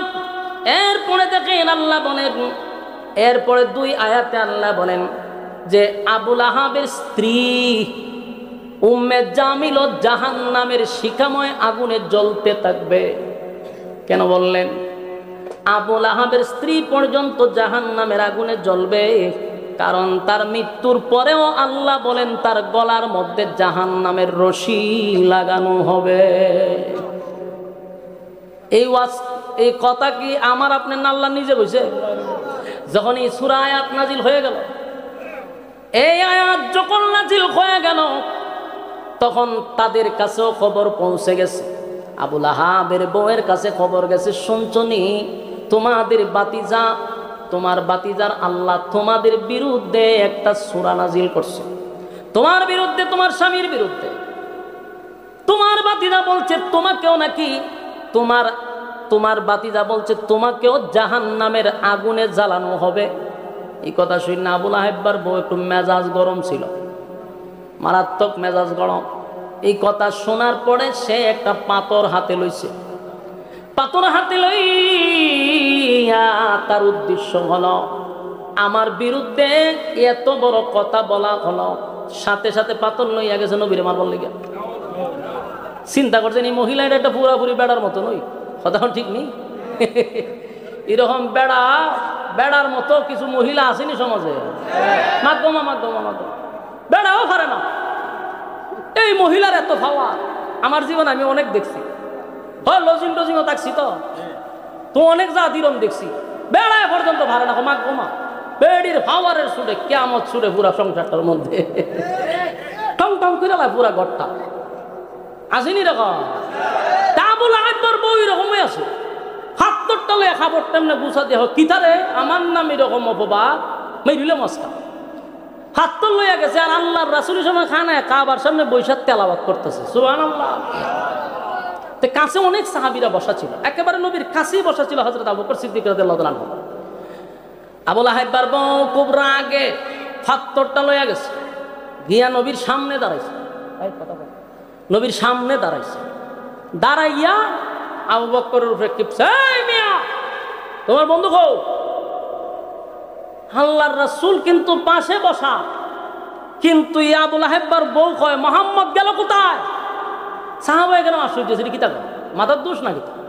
হ্যাঁ কুস্তা খাই সত্যি না ডেড ওভার আবুল তাবুল খায় না অনেকে, খাইলে কি কয় কি না হেরা ওই ঘটনা কি রাসূল দি কুরআন তেলাওয়াত করতে হেতে দেখে না কা তো কইতেছে গেল কও?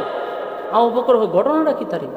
আমি যে দেখি হাত দিয়ে রাসূলকে ধরছে, রাসূল তো কাছু সবাই দেখতেছে, কিন্তু এই মহিলা দেখে না। এটা আমার নবীর মুজিজা, সুবহানাল্লাহ। এটা কার মুজিজা? আল্লাহ কয় আমি মানুষের কাছ থেকে আপনাকে হেফাজত করবো। হেফাজত করছেন একদম হাত দিয়ে মেরে লইলে উড়াইয়া বড় হাত লইছি। মহিলা তো খারাপ মহিলা। আমরা এলাকাটা এক মহিলার গাছ কাটছে, সরকারি রাস্তার পাশে গাছ করছে, দেখাইতে লইছে। ও মাগো মা, এই মহিলা গাড়ির নিচে পড়ে রয়েছে, আমার উঠে গাড়ি লিয়ে যা। আমি দৃশ্যটা ও গাড়ি লিয়ে যা, আমার উঠে আমার গাছ না লাগাইয়া দেওয়া পর্যন্ত আমি গাড়ির সাক্ষাৎ থেকে লড়তাম না। বেড়াই তখন জীবনে কত জায়গা দেখলাম, এরকম তো দেখছি না। বেড়াইতে ফোন দিতে চতুর্দিকে স্যার গাড়ি তো সামনে আগায় না, এক মহিলা গাড়ি চাকার তোলে বইয়ের সিটে তোলে বেগুন নিচে সে টাকা দিয়ে গেছে জরিমানা দিছে বলে কত এখন যা বেড়া বউ যে বেড়িয়ে জামাই হারিয়ে ঘুমা ঘুমা তাই হওয়ার আছে দেখছ নি গাছের পুরা টেকা লই লিছে বেড়ে আঁক লড়ায় এরকম মহিলা আছে না পাওয়ার পাওয়ার মারা তো বেড়াই তো ডরায় সেই আবুল আহেবের বউরে ডরাইতো কিন্তু আল্লাহর নবীর মুজিজা হলো সবাই নবীরে দেখলো কিন্তু তাই দেখে না দেখছে না বলে তাই কবিতা জানতো জাগাত কবিতা তাই বানালিত কবিতা পড়ছে বইটা নবীর বিরুদ্ধে বিশ্রী বিশ্রী কথা বইলা মহিলা গেছে কিন্তু আল্লাহ রাসূলের কাছে সাহাবায়ে কেরাম হুজুর ঘটনা কথা আমরা আপনাকে দেখতেছি এই মহিলা দেখলো না কেরে কয় আল্লাহ তার মাঝখানে আর আমার মাঝখানে একটা পর্দা দিয়ে রাখছে এই আমার নবীর মুজিজা এই আবুল আহাবের বউয়ের কথা কেন কোরআনে আসলো দুইটা আয়াত কেন এই মহিলাকে নিয়ে আল্লাহ নাজিল করলো এটার কারণ আছে কারণ যেমন তেমন মহিলা না তাই কিন্তু সম্ভ্রান্ত পরিবারের ছিল মানে অবস্থা বালা ফকিন্নি নাই টাকা পয়সা আছে বাপের বংশ খুব শক্তিশালী সর্বদিক দিয়া তার টাকা পয়সা আবার জামাইরও টাকা পয়সা আছে তো স্বয়ং সম্পূর্ণ মহিলা টাকা পয়সা আছে তাই আবার আলাদা একটা পাওয়ার আছে কিন্তু এই মহিলা কিপন ছিল খুব মারাত্মক কিপন মহিলা এই উম্মে জামিল যে মহিলা তাই কিপন ছিল গড়ে আগের জামানায় টাকা পয়সা হইলে দাসী বান্দি রাখতো কাজ করবার লেগিয়া তে দাসী বান্দি রাখলে টাকা দেওয়ার লাগে না এই টাকা দিব কইরা এই মহিলা কোনো দাসী বান্দি রাখতো না টাকা দিব কইরা তাই কি করতো নিজে ওই রান্না বান্না করার লেগে পাহাড়ে যাইতো বা গিয়ে নিজেই দাও দিয়া লাকড়িটাকে কুবাই নিত বুঝলেন কেমন বেড়ি কথা কথা নিজেই সব লাকড়ি মারকে খাইটা লইতো খাইটা এই লাকড়ি গুছাইয়া এই মহিলা রশি দিয়া গলার মধ্যে বাইন্দা এরপরে এইভাবে আনতো বাড়িতে রাঁধতো নিজেরটা নিজেই রান্না বাড়া করতো এই জন্য আল্লাহ কয় এই মহিলাকে জাহান্নামের ভিতর গলার মধ্যে রশি লাগাইয়া আমি তাকে জাহান্নামে ফেলাবো বেশি ভাবার দেয় না আল্লাহ হয় সাইজ করুম আমি আপনাকে বিরক্ত হইতেছ কেবল সুবিধা খারাপ না হয়ে তখন লড়ি না তখন চিন্তা করছেন বিষয়টা এই মহিলা সে নিজেই লাকড়ি খাটত নিজেই লাকড়ি আইনা রান্না বাড়া করত নিজের কাঁধে রশি লাগাই আনতো আল্লাহ এই রশিতে তোরা জাহান্নামে আমি ফেসামো এমনি এমনি তো তার নামে 2 আয়াত নাজিল হইছে না তাই সাংঘাতিক মহিলা ওই যে আপনারা এলাকার ঠেডা মেডা লয় না ঠেডা মারে না ঠেডা এটা দেখি তা কয় আমি এক জায়গা আসা বাস্তব না বাস্তব আমার যুবক বান্ধব আল্লাহ রাব্বুল আলামিন বলেন এই মহিলা এমন এক মহিলা সাংঘাতিক ছিল সমাজের মধ্যে যত দরবার লাগাইতো মহিলা লাগাইতো ঘরের ভিতরে কাউরে শান্তি দিত না এই মহিলাটা ছিল তখনকার মধ্যে সবার ঘরে ঘরে যদি কুন্দল লাগে দরবার লাগাই দিলে হে লাগাই দিত কাউরে শান্তি দিত না হে আবুল আহাবের বউ প্রত্যেকটা ঘরের মধ্যে দ্বন্দ্ব লাগাই রাখত এবং আবুল আহাবের বউয়ের ব্যাপারে বলা হয়েছে আল্লাহর হাবিবের বিরুদ্ধে যত দুশ্মনী হইতো এই আবুল আহাবের বউ সেটারে সাপোর্ট করত নাউজুবিল্লাহ বাড়ি দিয়া কইবা আবুল আহাব নবীর বিরোধিতা যা করত বেশিরভাগ নিজের বউ উম্মে জামিল সাপোর্ট দিয়া দিত অথচ আপন বাতিজা আপন চাচি আল্লাহর নবী একদিন চোখের পানি ছেড়ে দিয়া কান্না শুরু করলো নবীর চোখ দিয়া মুক্তার দানার মতো টপ টপ করে পানি পড়তেছে আল্লাহ জিব্রাইলকে একদিন পাঠায় জিব্রাইল আইসা দেখে আমার নবীর চোখ বেয়ে বেয়ে যেন পানি পড়ে আল্লাহ কয় জিব্রাইল আমি সব বরদাস্ত করতে পারি কিন্তু আমার নবীর বিরুদ্ধে যদি কেউ কথা বলে আমার নবীর চোখ দিয়া যদি পানি পড়ে আমি মালিক বরদাস্ত করতে পারি না দেখ আমার বন্ধু কেন কান্দে আমার বন্ধু কেন কান্দে গো জিব্রাইল কয় হুজুর হঠাৎ করে আপনার মনে এত কষ্ট চোখ দিয়া মুক্তার দানার মতো আপনার পানি পড়তেছে আল্লাহ আমারে পাঠাইছে কেন কান্দেন সেটা জানার জন্য জিব্রাইলকে আল্লাহর নবী বলেন জিব্রাইল রে আমার কলিজার ভিতরে যা ঘটতেছে যা হইতেছে সব তো আমার মালিক জানে জানার পরেও কেন পাঠাইল আল্লাহ বলেন বন্ধু আপনার জবান দিয়া বললে আমার ভালো লাগে, আমনে বললে আমার কাছে একটু ভালো লাগে, আমি তো জানিও না, আপনি কন আমি শুনি। তাই বন্ধুরে আল্লাহ বলেন বন্ধু বলেন কি অভিযোগ আমার কাছে পাও। নবীজি কান্দে আর বলে মালিক জন্ম হওয়ার পরে বাবারে দেখলাম না, মাও কিছুদিন পরে দুনিয়ার থেকে বিদায় হয়ে গেল, চলে গেলাম আমি উম্মে হালিমাতুস সাদিয়ার বাড়িতে। সেখানে দীর্ঘদিন পরে আইসা মায়ের কাছে কিছুদিন যেতে না যেতেই আমার মাও দুনিয়ার থেকে বিদায় হয়ে গেল। ছিলাম দাদার কাছে, দাদা কিছুদিন লালন পালন করার পরে সেই দাদা দুনিয়ার থেকে চির বিদায় নিয়ে চলে গেল। আসলাম আমার চাচা আবু তালেবের কাছে। আবু তালেব আমার চাচা আমার লালন পালন করলো, মহব্বত করলো বাবার মতো। আবু লাহাব আমার চাচা, উম্মে জামিলও আমার চাচি। কষ্ট লাগে দিনের দাওয়াত লইয়া যখন আমি মানুষের দ্বারে দ্বারে ঘুরি, কত মায়ের আমি খাই, কেউ পাথর দিয়া মারে, কেউ আমার পিছন দিয়ে পাগল পাগল বলে, কেউ আমারে আঘাত করে, কেউ আমারে ঢিল মারে। কষ্ট লাগে না? কারণ আল্লাহর দিনের দাওয়াত দিতে গিয়ে মায়ের খাইতে হয়, কথা হয় না? দিনের দাওয়াত দিন প্রচার প্রসার করতে গিয়ে মায়ের খাইতে হয় গো। খিচুড়ি আর বিরিয়ানি খাইয়া দিনের দাওয়াত দেওয়া যায় না, কেক কাটটা দিনের দাওয়াত দেওয়া যায় না। ইতিহাস পড়ে দেখুন নবী দাওয়াত দিতে গিয়া রক্ত জড়াইল, নবী মায়ের খাইল। তাই নবী বলেন আমি যখন দিনের দাওয়াত লইয়া মানুষের দ্বারে দ্বারে যাই গো, আমারে মানুষ ঢিল মারে, পাথর মারে, গালি দেয়, পাগল বলে, আমার বিন্দু পরিমাণ কষ্ট লাগে না মালিক, কারণ আমি না আপনার দায়িত্ব পালন করি। আমার এই মিশনের জন্য পাঠাইলেন, মিশন সাকসেস করতে হবে, তাই মায়ের খাইলেও কষ্ট লাগে না।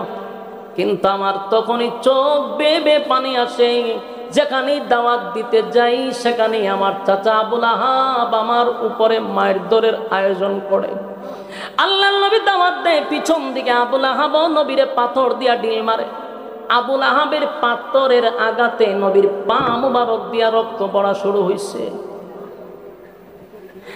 বলুন তো দেখি, অপর মানুষে যদি আপনাকে আঘাত দেয় যে কষ্টটা লাগে, এর থেকে বেশি কষ্ট লাগে নিজের মানুষ যদি আপনারে ফুল দিয়া ঢিল দেয়। বাস্তব না বাস্তব? আল্লাহর নবী কাঁদে বলেন মালিক, বাহিরের মানুষ যখন আমার ঢিল মারে গো, আমার মনে মনে মনে মনে মনে মনে ভাবনা ছিল আমার আপন চাচা আমার সামনে আছে রে, নিশ্চয় আমার চাচা এর তীব্র প্রতিবাদ করবে, নিন্দা জানাবে। কিন্তু আমি তখনই আশ্চর্য হইলাম, বাহিরের মানুষের সঙ্গে আমার কলিজা টুকরা আপন চাচা নিজেই তাদের সঙ্গে পাথর লইয়া আমার ঢিল মারছে। আল্লাহ, এটা আমি বরদাস্ত করতে পারলাম না, আমার নিজের মানুষগুলো আমার এইভাবে রক্তাক্ত করে। আবু লাহাব তো নবীরে আঘাত করতো গো, আর আবু লাহাববার বউ কি করতো? আবু লাহাববার বউ মানুষের কাছে গিয়া কইতো আমার বাতিজা আমার দুইটা ছেলেরে দিয়া তার সঙ্গে সম্পর্ক করছে, আমার থেকে বেশি মোহাম্মদ রে কেউ চিনে না। সুতরাং তোমরা সাবধান সাবধান, আমাদের বাপ দাদার ধর্ম তোমরা ভুলে যাও না, মোহাম্মদের কথা শুনবে না পাগল। নাউজুবিল্লাহ। চিন্তা করছেন কত খারাপ মহিলা। নবীজির দিনের কাজে বাধা দিত এই মহিলা। সে লাকড়িয়ান্ত পাহাড় থেকে আসার সময় কিছু কাঁটা নিয়ে আসতো, এই কাঁটাগুলা নবীর বাসার সামনে দিয়া রাইকা চলে যেত।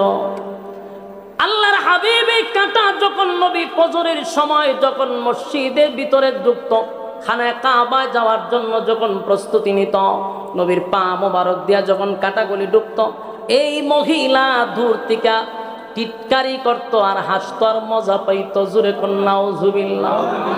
আপন চাচি হই নবীর কষ্ট দেখে হাসাহাসি করে রে। নবীর এই কষ্ট দেখে মহিলা বড় আনন্দ পায়। এই মহিলা এত খারাপ, শুধু খারাপ না, মারাত্মক খারাপ। আল্লাহর নবীর কাছে একবার কোরআনের আয়াত আসা বন্ধ হয়েছে, মানে নবীর উপরে আয়াত আসা বন্ধ হয়ে গেছে। কেন বন্ধ হয়েছে? আমার নবী তার ওজন বহন করতে পারে না, লোড নিতে পারে না, তাই নবীর রেস্টের জন্য আল্লাহ বন্ধ করছে। এই মহিলা নবীর কাছে গিয়া কয়, আব্দুল্লাহর পুত্র মুহাম্মদ, তোমার কাছে একটা শয়তান আসতো, এখন দিয়ে আর আসে না। চিন্তা করছেন এই মহিলা, আপন চাচি যখন এইভাবে নবীরে আঘাত করে রে, আমার নবীর কলিজাটা ভেঙ্গে যায়। এখানেই তো শেষ না, এতটুক বইলা শেষ না, আরো কত প্রকার আঘাত আমার নবীরে দিছে শুনেন। মানুষের কাছে গিয়া কইত মুহাম্মদ হইল আবেতার, মোহাম্মদ আবেতার, তার মানে মোহাম্মদ আটপুরা। মোহাম্মদের সন্তানগুলি যখন দুনিয়াতে আসে রে, টিকে না, সবগুলা মারা যায়, তার বংশ থাকবে না। মোহাম্মদ দুনিয়ার থেকে বিদায় হয়ে গেলে তার নাম নেওয়ার মতো জমিনে কেউ থাকবে না। আপন চাচি হইয়া মানুষের কাছে বলে তোমরা অনর্থক তার অনুসরণ করো, কারণ সে যদি দুনিয়ার থেকে বিদায় হয়ে যায় তার নাম নেওয়ার মতো কেউ থাকবে না। মুহাম্মদ হইল আবেতার। আল্লাহ নবীর চোখ দিয়া পানি পড়ে, আল্লাহ তখন জিবরাইলে পাঠায়। নবীর চোখের পানি দেখে আল্লাহ বলেন, নবী গো কান্দেন না গো নবী, আপনাকে আপনার চোখের পানি দেখলে আমি আল্লাহ বরদাস্ত করতে পারি না গো নবী। কেন কান্দেন, কেন কান্দেন, কেন কান্দেন? যতবার আপনার বিরোধিতা করছে গো নবী, আমি আল্লাহ প্রতিবাদ করছি। কেউ যদি আপনার বিরোধিতা করছে, আমি না আল্লাহ প্রতিবাদ করলাম, তাহলে কেন কান্দেন? আল্লাহ নবী বলেন, মালিক এখন আমারে তারা আটকুরা আবেতার বলে গালি দেয়। আল্লাহ তখন আয়াত নাজিল করে বলেন, ফাসাল্লি লিরাব্বিকা ওয়ানহার ইন্না শানিআকা হুয়াল আবতার। দেখেন বারবার নবীর বিরুদ্ধে কথা বলে, আল্লাহ বারবার প্রতিবাদ করে। তারা বলছে আবেতার, আল্লাহ বলেন ইন্না শানিআকা হুয়াল আবতার, নিশ্চয়ই তারা আবেতার, তারা নির্বংশা, তারা লেস কাটা, তাদের বংশ নাই। এই পৃথিবী যতদিন থাকবে গো নবী, আমি আল্লাহর নাম যতদিন থাকবে, আপনি নবীর নাম আমি ততদিন রাখবো। আমার যুবক ভাইয়েরা, আমার ভাইয়েরা, কথাগুলি মনোযোগ দিয়ে শুনেন। তারা যখন নবীর আবেতার বলছে, আল্লাহ প্রতিবাদ করছেন, নিশ্চয়ই তারা আবেতার, নিশ্চয়ই তারা নির্বংশা। কেন নির্বংশা? কারণ এই পৃথিবী যতদিন থাকবে আপনার নাম থাকবে, কিন্তু তাদের নাম নেওয়ার মতো আমি আল্লাহ জমিনে কাউরে রাখবো না। বলুন তো দেখি, আপনাদের সন্তান হইলে পরে কি আবুল আহাব রাখেন? কথা বললাম, আব্দুল উজ্জা রাখেন? কোন হিন্দুর ছেলের নাম আমি আব্দুল উজ্জা শুনি নাই, আবুল আহাব শুনি নাই। কারণ নাম আবুল আহাব হয় না রে, হিন্দুরাও রাখে না, না রাখছে? কোন হিন্দুর ছেলের নাম হচ্ছে আবুল আহাব? আল্লাহ কয় তাদের নাম নেওয়ার মতো জমিনে কেউ থাকবে না, কিন্তু কিয়ামত পর্যন্ত আপনার নাম মানুষের জবানে থাকবে, সেকেন্ডে সেকেন্ডে আপনার নাম উচ্চারণ হবে। গোটা পৃথিবীতে আল্লাহর হাবিবের কত উম্মত, এই যে আমরা ওয়াজ মাহফিলে বৈশা রইছি, কতবার আমার আপনার নবীর নাম এখানে নিতেছি। আমার নবীর নাম শোনা মাত্র আমরা বলি সাল্লাল্লাহু আলাইহি ওয়াসাল্লাম। এরকম আপনি আমার মতো হাজার হাজার কোটি মানুষ এই মুহূর্তে নবীর দুরূদ সালাম রওজায় পৌঁছায়া দিচ্ছে, অথচ বেঈমানের বাচ্চাগুলি বলছে আল্লাহর হাবিবের নাম নেওয়ার মতো কেউ থাকবে না, কেউ থাকবে না। তাই আল্লাহ বলে, বন্ধু এই জন্য বুঝি কান্দেন? কান্দেন না, কান্দেন না, কারণ আপনার নাম আমি রাখবো গো নবী। টেনশন করার কোনো কারণ নাই। পয়গম্বর আপনার নাম জমিনে থাকবে, আমার নামও বলবে, আপনার নামও থাকবে। এই জন্য আমার নবীর জন্য আল্লাহ একটা সূরা নাজিল করছে, সূরা কাউসার। এই সূরাটা হলো শানে রাসূল। আরেকটা সূরা হলো সূরা ইখলাস, এটা হলো শানে ইলাহি। একটা হলো আল্লাহর শানে, আরেকটা হলো বন্ধুর শানে। জোরে জোরে কম সুবহান।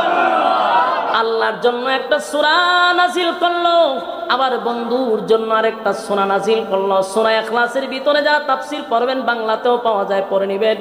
এখানে আল্লাহর সম্মান ছাড়া আর কোনো কথা নাই, শুধু আল্লাহর সম্মান। এই জন্য এটাকে শানে এলাহি বলা হয়, আল্লাহর প্রশংসা, আল্লাহর একত্ববাদী খোদার ব্যাপারে এই সূরা এই ভিতরে ছাড়া আর কোনো আলোচনা নাই। আর সূরা কাউসারের ভিতরে ঢুকে দেখবেন শুধু নবীর শান মান মর্যাদা নিয়ে আলোচনা। আল্লাহ কয় বন্ধু কেন আপনি কষ্ট পান, সব জায়গায় তো আমি আপনারা রাখছি, এদেরকে আপনি সমালোচনা করতে দেন, এদের সমালোচনায় আপনি মন ভাঙবেন না। যদি মন ভাঙে সামনের কাজগুলো কে করবে? তাই পাছে লোকে কিছু বলে, কথা না বলুন, পিছনের লোকের কাজ হইল কিছু বলা, কথা বল না দিক। পিছনের লোকের কাজ কি? বলা। আপনি যদি এদের কথা শুনতে যান সামনে আগাইতে পারবেন?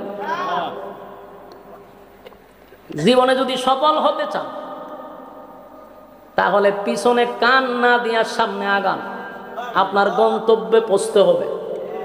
কারণ পিছনে যে বকবক করে তার কোনোদিন আপনার জায়গা পর্যন্ত সে পৌঁছতে পারবেও না, পারবে না, বিদায় তো আপনার পিছনে লাগছে। আর আপনি কারো পিছে লাগেন না, এই জন্য আপনাকে সামনে নিতেছে। মাথায় রাখবেন, মন খারাপ করবেন না। যখন দেখবেন কেউ আপনাকে নিয়ে সমালোচনা করে, কেউ আপনাকে নিয়ে বৈঠক করে, দোকানে, শ্বাসতলে, সব জায়গায়, বুঝবেন আপনি কিছু একটা হইছেন। সুবহানাল্লাহ, কথা বলেন। আপনি বুঝবেন আপনি কিছু একটা হইছেন। যদি আপনারা নিয়ে সমালোচনাই না হয় তাহলে কিতা হইছে? আপনি কিচ্ছু হইছেন না তো। সাধারণ মানুষকে নিয়ে কেউ সমালোচনা করেন, প্রতিষ্ঠিত মানুষকে নিয়ে মানুষ সমালোচনা করে। তাই বুঝবেন আপনি কিছু একটা হইতেছেন, তাই আপনি কান দিবেন না, তারে সমালোচনা করতে দেন, কথা হয় না? তারে সমালোচনা করতে দেন, তার আটকাইবেন না। এক বুজুর্গ মাঝে মধ্যে তার খাদেমরে দিয়ে 1 কেজি মিষ্টি বাড়াইতো একজনের বাড়িতে। তা খাদেমে মিষ্টি নিয়ে দেহে সর্বনাশ, এই লোক তো আমার শায়েকের বিরুদ্ধে প্রতিদিন গালাগালি করে, এই লোক তো লোক বালা না, আমার শায়েক যে তার জন্য মিষ্টি বাড়াইলো, অথচ আমার শায়েকের 14 গোষ্ঠী উদ্ধার করে। হে ঘটনা কিরে, কোন জায়গা বলে লইলাম নাকি? মিষ্টি উষ্টি দিয়া গিয়া হুজুর কার কাছে পাঠাইছো? এ তো হুদ্দা শয়তান, শয়তানের খারাজিল কি? প্রতিদিন আপনার বিরুদ্ধে কথা না হইলে ঘুমো ধরে না, এর কাছে অন্য হাতিয়া পাঠাইছেন। বলে হ, কারণ এর সিগা আফন আমি আর কেউ দেখি না। কথা বুঝতেছেন? বুজুর্গ কয় এর সিগা আফন আমার কেউ নাই, হুদাও দিয়ে আমার গুনাহটা হের কাছে যাইতেছে, আর এর নেকি যে সারাদিন করে এটা আমার অ্যাকাউন্টে জমা হইতেছে। ইরম বন্ধু ভাবু গো, সুবহানাল্লাহ। সারাদিন কষ্ট করে তাহাজ্জুদ পড়ে, 5 ওয়াক্ত নামাজ পড়ে, তাসবিহ করে, জিকির করে, কিন্তু শ্বাস তোলে বইয়া বইয়া বইয়া খালি এর বিরুদ্ধে কথা কয়, বালা না, এর ভোলা বালা না, এর মাইয়া বালা না, এর 14 গোষ্ঠী বালা না। সুবহানাল্লাহ। খতম করে পরে তসবিরটা না চুমা দেয় আর খালি মানুষ বদনাম করে। সুবহানাল্লাহ, তেমন হইতে আছে তসবির ফাঁকা দিইটা করে, চা খায়ের কয় এর ফুলাটা কোনো না বেঁচে কয় হুদ্দা শয়তান। সুবহানাল্লাহ, সুবহানাল্লাহ, সুবহানাল্লাহ। হে যে খারাপের খারাপ রে, সুবহানাল্লাহ, সুবহানাল্লাহ। সারাটা জীবন খালি মানুষের টকাইছে। সুবহানাল্লাহ, সুবহান। চা দে 1 কাপ, ওই চুমা দালাইছে 100 হয়ে গেছে গা, টাস করে চুমা মারে দেয় 100 দিয়ে গো, চা দে, চা দে, চা দে। এইরকম এরকম আসেনি, দেখছেন না আপনারা? তসবিহ পরে 5 ওয়াক্ত নামাজের সাথে নামাজও পড়ে, কিন্তু মানুষের সমালোচনা হে রাত্রে ঘুমায় না। আরেক বেটার ফুলা চাকরি পাইছে, দোকানে বইয়া হোক কেমনে চাকরিটা পাইল রে? খালি লেখাপড়া করাইছে, কোন লেখাপড়া করাইছে রে? তো হয় লেখাপড়া তো ভাই সব খুব ভালো জায়গা করছে, লাভ হইতো না, চাকরি বেশি দিন টিকতো না। তো বছর খানে গেছে পরে চাচা চাকরি তো ঠিক গেছে, টিকলি কেমন হইব, বেতন বেশি পাইতো না। চাচা 1 লাখ টাকা বেতন পায়, বেতন বেশি পাইলে কি খাই থাকতো না। চাচা ইচ্ছা মতে খায়, খাইলে কি রোগ হয়ে যাবো, ক্যান্সার হয়ে যাবো, মরে যাবো। কোনো ঢই সহ্য করতে পারে না, আছে না নাই? এরকম লোক আরেক বেচারার বাড়িতে ভালো খায়, ভালো ফিন্দে, হের রাত্রে ঘুমো না, খালি 4টায় ঘুমা ধরে না, কেড়ে রে, তোরও তো শান্তি গেল। আর হিংসুক যারা, এরা শাস্তি দুনিয়াতেই। দুনিয়াত কি শাস্তি? আরেকজনেরটা দিকে দেয় জ্বলে, জ্বলা ঢইয়ার শাস্তি, ঠিক নেই? আপনি তো মাশাআল্লাহ সুন্দর চলতেছেন, খাইতেছেন, কোনো টেনশন না, আপনি ঘুমাইতেছেন, সংসার চালাইতেছেন, কিন্তু হে আমাদের সেটাইতে এর কোনো ধরে না। আল্লাহ এটা প্রথম শাস্তি তোর দুনিয়া। এই জন্য কারো সমালোচনায় কান দেওয়া যাবে না, এর সমালোচনা করতে দেন, ঠিক না বেটি? আমার যুবক বায়ন, ওই আবুল আহাবের বউ এবং আবুল আহাব নবীর বিরোধিতা করে। আল্লাহ কয় সাবধান নবী, আপনার কাজ আপনি চালায়া যান, বিরোধিতা যারা করে তারা বিরোধিতা করতে দেন। এখন দেখেন লাভটা কি হয়েছে। কিছুদিন পরে আবুল আহাব চিন্তা করলো, রে কোনো বাবুই আটকানো যাইতেছে না, কোনো বাবুই থামাইতে পারতেছি না, খালি মুহাম্মদের সমর্থন বাড়তেছে। এখন আবু জাহলের সাথে গেছে, কে কয় এইভাবে চলতে থাকলে আমরা ঐতিহ্য ধরে রাখতাম না, এক সময় দেখা যাবে মক্কায় মুহাম্মদের কথায় উঠবে আর বসবে, এর একটা ব্যবস্থা নেওয়া দরকার। কি ব্যবস্থা? কয় প্রত্যেক বছর তো একটা হজ হয়, এই হজ কিন্তু আগের থেকে ছিল, কথা বুঝতেছেন নি? হজ আগের থেকে ছিল এটা, তো প্রত্যেক মৌসুমে এই মক্কাতে এসে মানুষ হজ উমরা করত। এই আবুল আহাব্বার বউ আর আবু জাহল মিল্লা একটা প্ল্যান করছে যে মানুষ গেইটাতে ঢুকলেই আমরা বইলা দিব মুহাম্মদের কাছে যেন কেউ না যায়, আর যদি যাওয়া শুরু করে তা আমরা পরবর্তীতে নেক্সট জেনারেশন আমরা পস্তাইতে হবে। তাই প্রত্যেক জায়গাতে খালি আল্লাহ রসুলের বদনাম করে, বিভিন্ন অপবাদ রাসূলকে দেয়। তো মানুষ ঢুকে আল্লাহ রসুলের নাম শুনে না, অথচ এই লোকটা আল্লাহ রসুলের নাম আগে শুনে নাই, নতুন করে তার কানে ঢুকাইতেছে। মানুষ শুনতে শুনতে কয় লোকটার একটা নজর দেখে যায়, যেহেতু হজ উমরা শেষ, আমরা তো দেশে চলে যাবো, একটু দেখে যায়, এর তো নাম শুনলাম, দেখা দরকার। রাসূলের দেখা মাত্রই এরা কয় সর্বনাশ, জিন্দেগিতে এই দুই চোখ এত সুন্দর মানুষ দেখে নাই। ওইটা নিয়ে আমরা চতুর্দিকে শুনতেছি মুহাম্মদের বিরোধিতা, সর্বনাশ। যদি না দেখতাম তো আমরা জীবনই বরবাদ ছিল। মানুষ নবীর চেহারা মুবারক দেখে দেখে কালেমা পড়তেছে, সুবহানাল্লাহ। আল্লাহর হাবিবের কিছু মুজিজা ছিল ব্যতিক্রম, কারণ 2,24,000 মতান্তরে আমরা বলি অসংখ্য নবী রাসূল দুনিয়ার জমিনে আমার আল্লাহ পাঠাইল। এক এক নবীকে আমার আল্লাহ এক এক গুণ দিয়া পাঠাইছে, এক এক নবীর আল্লাহ এক এক মুজিজা দিছে। এই মুসা আলাইহিস সালাতু ওয়াস সালামের মুজিজা হলো হাত থেকে লাঠি যখন জমিনে পড়ে যায় বিশাল এক সাপ হইয়া দাঁড়ায়া যায়। ফেরাউনের মসনদ কাঁপতে থাকে, সর্বনাশ, জীবনে বহু সাপ দেখছি, এরকম সাপ দেখছি না। আল্লাহ এটা মুসা নবীর একটা মুজিজা দিছে। কিতারে ভাই হত্যান ভরে ভরে কিতা ওই গজল মজল লাগে ওখানে নি, আমার তো এটা তবিয়তের বাইরে। এখন টুকা টাকা দিলে বুঝিয়ে আমি যে বয়ান শেষ করে নিতাম। আর এমন মাশাআল্লাহ 2 ঘন্টা সার্ভিস, কিন্তু ভালো সার্ভিস চলতেছে। 2 ঘন্টা সার্ভিস হয়ে গেছে গা, চিন্তা করছেন নি? 2 ঘন্টা সার্ভিস বাড়ির দ্বারে। আচ্ছা যাক, 8-10 মিনিট কথা বলবো। তো এখন দেখেন ঘটনা কি হয়ে গেল। মুসা আলাইহিস সালাতু ওয়াস সালামের মুজিজা হলো হাত থেকে লাঠি ছাড়লে এটা পৃথিবীর সবচেয়ে বড় সাপ হয়। ফেরাউনের মতো ব্যক্তির গলার মধ্যে পানি নাই। সর্বনাশ, সব বহু জাদুঘরে সাপ দেখাইছে রে, এমন সাপ তো আমার বাপ দাদা 14 গোষ্ঠীও দেখছে না। কাঁপতে শুরু করছে, এটা নবীর মুজিজা, ঠিক কিনা বলেন? মুসা আলাইহিস সালাতু ওয়াস সালামের বগল থেকে সূর্যের আলোর মতো বাহির হতো, এটা নবীর মুজিজা। আল্লাহর সঙ্গে কথা বলতো, নবীর মুজিজা। আর দাউদ আলাইহিস সালাতু ওয়াস সালামকে আল্লাহ কণ্ঠ দিছে, কণ্ঠের মুজিজা। দাউদ নবী কোন লোহায় ধরলে লোহাটা গলে গলে পানি হয়ে যেত, এটা দাউদ নবীর মুজিজা।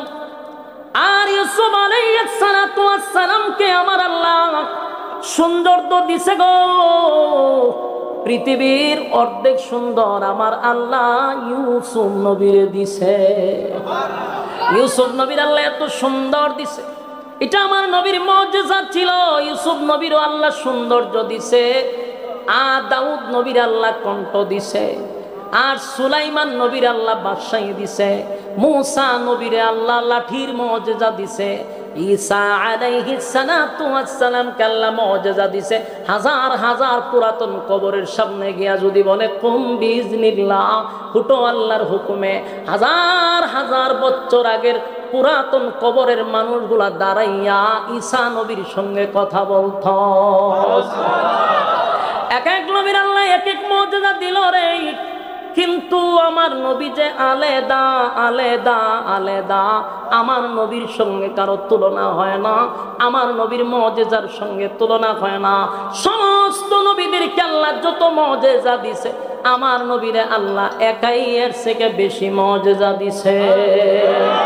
একটা জবান বন্ধ রাখবেন না, জোরে কোন আল্লাহু আকবার, আরো জোরে কোন আল্লাহু আকবার। এই ইমানের আওয়াজ দিয়ে বলেন আল্লাহু আকবার।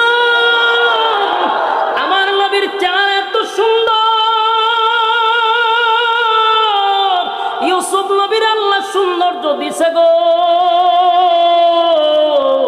ইউসুফ নবীর চেহারা দেখা সম্ভ্রান্ত পরিবারের মেয়েরা হাতের আঙ্গুল কেটে ফেলল।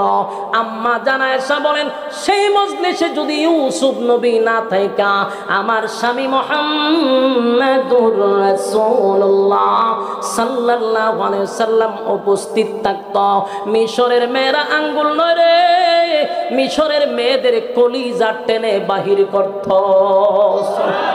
আমার নবীর চেহারা এত সুন্দর, ইউসুফ নবীর শুধু চেহারা দেখা কেউ কালেমা পড়ে নাই, কেউ কালেমা পড়ে নাই। আর আমার নবীর চেহারা মুবারক দেখা কালেমা পড়ছে। দাউদ নবীর শুধু কণ্ঠ শুই না কেউ কালেমা পড়ে নাই, আমার নবীর কণ্ঠ শুই নাও কালেমা পড়ছে। যখন বেঈমানরা নবীর চেহারা এক নজর দেখতো আর বলতো এমন সুন্দর মানুষ হতে পারে না, উনি মানুষ নয়, উনি আল্লাহর পাঠানো পয়গম্বর। পড়ায়া দেন লা ইলাহা ইল্লাল্লাহু মুহাম্মাদুর রাসূলুল্লাহ সাল্লাল্লাহু আলাইহি ওয়াসাল্লাম। আমার নবীর চেহারা দেখে আর কালেমা পড়ে। আল্লাহ বলে, বন্ধু চিন্তার কোনো কারণ নাই গো, যত বিরোধিতা করবে তত আপনার সম্মান আর মর্যাদা আমি বাড়াইতে থাকবো, বাড়াইতে থাকবো, বাড়াইতে থাকবো। তারা বিরোধিতা করে, আমি আল্লাহ আপনার সম্মান বাড়ায়া দেই। আমার যুবক ভাইরা, আবুল আহাবের বউ দুজন কিন্তু চেষ্টা কম করে নাই। এই জন্য আল্লাহ বলেন, আবুল আহাব রে আমার বন্ধু ধ্বংস হবে না, বরং তুই ধ্বংস হয়ে গেছস। তাব্বাত ইয়াদা আবি লাহাবিন ওয়া তাব্বা। আল্লাহ বলেন, তোর দুনো হাত ধ্বংস হয়ে গেছে, তুই ধ্বংস হয়ে গেছস, তোর মাল আওলাদ কোনোটাই কাজে আসবে না, আসে নাই। আবুল আহাবের বদরের যুদ্ধের পরে আবুল আহাবের শরীরে আল্লাহ একটা রোগ দিছে, এটার নাম হলো বসন্ত রোগ। কি রোগ? আবুল আহাবের বসন্ত রোগ হয়ে গেল। আরব দেশের তখনকার একটা সিস্টেম ছিল, বসন্ত রোগটারে তারা খুব ভয় পাইত, মনে করত এই রোগটা যার হয় তার কাছে গেলে তার রোগ হবে, তাই এটারে শ্বাস রোগ মনে করত। আবুল আহাবের কাছে কেউ যায় না গো, কেউ যায় না। এই লোকটা এই রোগে আক্রান্ত হইয়া একটা সময় আবুল আহাব মারা গেল। মারা যাওয়ার পরে তার সন্তানগুলা বাবার কাছে যায় না, ওই রোগের ভয়ে বাবার কাছেও যায় না। বলুন তো দেখি, এই সন্তান দিয়া কি আবুল আহাবের কোনো উপকার হয়েছে? আবুল আহাবের কাছে সন্তান যায় না, তারা বাড়ি ঘর ছেড়ে চলে গেছে, লাশটা পচে গলে গেছে, কিন্তু কেউ তারে দাফন করে না। একটা সময় তার সন্তানগুলি আইসা অন্য মানুষ বাড়া কইরা আইনা তার বাবারে একটা গাতা করিয়া খনন কইরা মাটি খনন করে বাঁশ দিয়া ডাক্কাইয়া, হাত দিয়া ধরছে না, বাঁশ দিয়া দূর থেকে নাকে দইরা এইভাবে গর্তের ভিতরে ফালাইয়া ছাপা মাটি দিছে। বলুন তো দেখি, যেই সন্তান নিয়ে গর্ব করত, যেই মাল দিয়া সে গর্ব করত, এই মাল আওলাদ কি তার কোনোটাই কাজে আসছে? আল্লাহ কয়, তোর মাল আওলাদ কোনোটাই কাজে আসবে না, আসে নাই। আবুল আহাবের জিন্দেগি বরবাদ আমার নবীর বিরুদ্ধে লাইয়া, আমার নবীর বিরোধিতা কইরা সে সাকসেস হইছে না ধ্বংস হইছে? নেক্সট টাইমও যদি নবীর কোন ওয়ারিসদের বিরুদ্ধে আপনারা দাঁড়ান, পেপা যান, গালাগালি করেন, ওয়াদা দিলাম আবুল আহাবের বংশধররা যদি নবীর ওয়ারিস আলেমদেরকেও গালি দেয় রে, তাদের পরিণতি এমনটাই হবে। ঠিক না বলেন? এই বাংলাদেশে যদি কোনো আলেমদের বিরুদ্ধে কেউ গালি দেয়, রাজপথে নামতে বাধ্য হবো ইনশাআল্লাহ।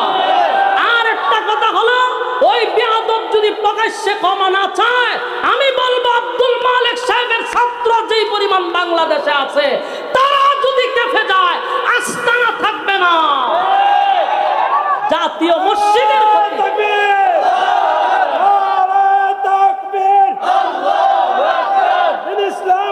ইসলাম জিন্দাবাদ, জিন্দাবাদ। আল কোরআনের আলো, আল হাদিসের আলো, সুপিয়ার পক্ষ থেকে, মাস্টার বাড়ির পক্ষ থেকে সম্মানিত সুধী, মূল কথা হলো ওয়াজ নসিহত থেকে আমরা যে বিষয়গুলো শিখলাম, এটা হলো 1 নাম্বার, ধন সম্পদ দিয়া কেউ গর্ব করবেন না। এই গর্বটা ছিল আবুল আহাবের। সন্তান নিয়ে কেউ গর্ব করবেন না, এই সন্তানের গর্ব ছিল আবুল আহাবের। তাই সুসন্তান তৈরি করুন, মাদ্রাসায় পড়ান, দ্বীনি ইলম শিক্ষা দেন। কোনোদিন সন্তান এরকম বেয়াদব হবে না। আল্লাহ আমাদের সন্তানগুলোকে নেককার বানায় দেক, আমাদের সন্তান এবং বিবি বাচ্চাকে আল্লাহ নেককার বানায় দেক, আমিন। সম্মানিত সুধী, আপনাদের ব্রাহ্মণবাড়িয়াতে বড় বড় মাদ্রাসা, হক্কানি উলামায়ে কেরাম, এটা ব্রাহ্মণবাড়িয়া একটা উর্বর জমিন, এখানে আলেম তৈরি হয়। ব্রাহ্মণবাড়িয়া ওয়াজ করলে শ্রোতা যদি হয় 1000, এর মধ্যে 500 টাকা আলেম, ঠিক নেই? সুতরাং এটা আলেমদের এলাকা। আলেম ওলামাদের এলাকায় যদি আমাদের কোনো বিজ্ঞ আলেমদেরকে কেউ গালি দেয়, ঘরে বসে কি আমরা ললিপপ কামু? হ্যাঁ, হয় আমরা আন্দোলন করে বলে আমরা বলি উগ্র। তো উগ্র আমার উস্তাদের বিরুদ্ধে তুই কথা বলবি, আমরা কি করবো? এটা বাপরে গালি দিলে যদি সন্তান প্রতিবাদ না করে, এটা সুসন্তান না কুসন্তান? উস্তাদরে গালি যদি দিলে ছাত্ররা বসে থাকে, এটা কি সুছাত্র? হ্যাঁ, এটা মাথায় রাখতে হবে। আল্লাহ বুঝার মানার তৌফিক দান করো। সম্মানিত সুধী, 2 ঘন্টা সার্ভিস হয়ে গেছে। আমরা যে কথাগুলি শুনছি, কথাগুলির উপরে বলনেওয়ালা শুনলেওয়ালা উভয়কে সহি আমল করার তৌফিক দান করে। আমি আরেকটা কথা হলো, আপনারা জানেন, আমার আগে হুজুরের কাছ থেকে শুনছেন, আমার একটা দ্বীনি প্রতিষ্ঠান আছে, ওই এলাকাতে মাদ্রাসা করা হয়েছে, প্রায় 100% জায়গা নিয়েছি। আলহামদুলিল্লাহ নাই আপনার এলাকা 100% জায়গা হয়েছে। তো 100% জায়গা কি আমার বক্তবিন্দ রাইনা দিছে? এডি ওয়াজ মাহফিলের টাকা দিয়া কিনা হয়েছে। কিসের টাকা দিয়া? ওই যে মানুষের আসামি টাকা নেই কই, 100% জায়গা ওয়াজের টাকা দিয়ে কিনা হয়েছে। 2 নম্বর কথা হলো, 3টা ভবন করা হয়েছে। এর মধ্যে আমার কিছু বক্তবিন্দদেরও আছে, কম হোক বেশি হোক মানুষ এখানে শরিক হয়েছে। তা আলহামদুলিল্লাহ এই পর্যন্ত বহু টাকায় মাদ্রাসায় দেওয়া হয়েছে, ওয়াজ মাহফিলের টাকাই। আপনারা যা দেন গিয়া দেখবেন এখানে কিতা করতেছে। এখন একটা মসজিদের দরকার, একটা মসজিদ নাই। আপনারা খালি দোয়া করবেন আল্লাহ তাআলা যেন আমার মাদ্রাসার একটা মসজিদ নির্মাণ করার সুযোগ করে দেয়। আমরা অনেক সময় অনেকের মুখতে শুনি, আমি মাদ্রাসার প্রিন্সিপালটা কই এত লাখ টাকা দিছি, এত লাখ টাকা দিছি, দিয়ে এরপরে মানুষের কাছে চাইতেছে। আর আমি 2.5 কোটি টাকা ওয়াজের দিছি মাদ্রাসা। এরপরেও যদি আপনারা 1000 ইট দিতে আপনারা কষ্ট লাগে, সরাসরি গিয়া দিবেন। মসজিদের সাথে যাদের তৌফিক আছে মসজিদে দেওয়ার শরীক থাকার চেষ্টা করবেন ইনশাআল্লাহ। আল্লাহ তাআলার কাছে দোয়াও করবেন। আমার ব্যাপারে তো হুজুরে কইছো, আর কিতা শুনবে। এরকম একটা জায়গাতে মাদ্রাসা হয়েছে যেখানে 50 বছরের ভিতরে কোনো কওমি আলেম ফারাওই দিছে না। কত বছরের ভিতরে? 50। বাংলাদেশ স্বাধীন হয়েছে কেউ ফারাওই দিছে না। ওই জায়গাতে এখন আল্লামা সাজিদ শাহ হুজুর যায়, সেখানে বাংলাদেশের বড় বড় উলামায়ে কেরাম মুরব্বিরা আমার এখানে যায়। তেরে পাকি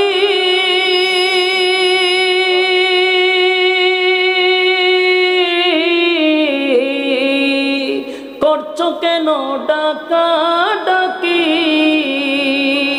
শুনো ওরে গাছের পাখি,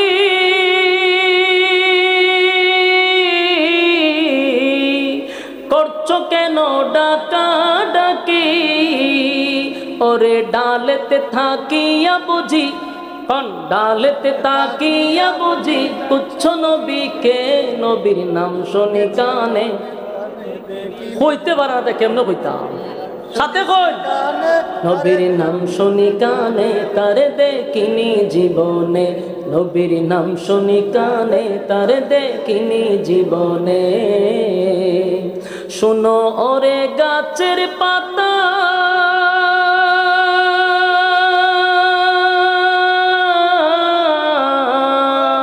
করছো কেন নরা চরা, শুনো ওরে গাছের পাতা,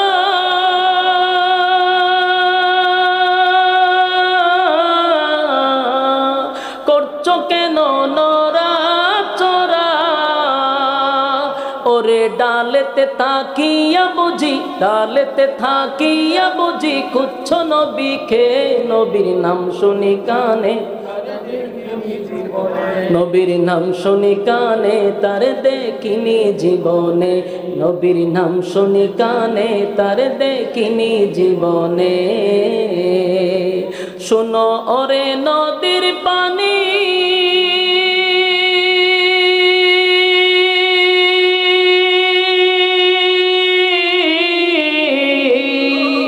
করছো কেন ছুটা ছুটি, শোনো ওরে নদীর পানি,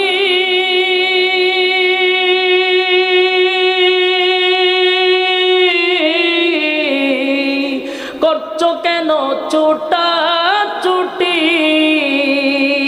ওরে নদীতে থাকিয়া বুঝি, নদীতে থাকিয়া বুঝি কুচ্ছ নবীকে, নবীর নাম শুনি কানে তার দেখিনি জীবনে, নবীর নাম শুনি কানে তার দেখিনি জীবনে। আল্লাহ রাসূল শুয়ে আছেন প্রেমের বাগানে, আল্লাহ রাসূল শুয়ে আছেন প্রেমের বাগানে, নবীর নাম শুনি কানে তার দেখিনি জীবনে, নবীর নাম শুনি কানে তার দেখিনি জীবনে। এই সঙ্গীতটি আপনারা ইউটিউবে পাইবেন, শুনে নিবেন।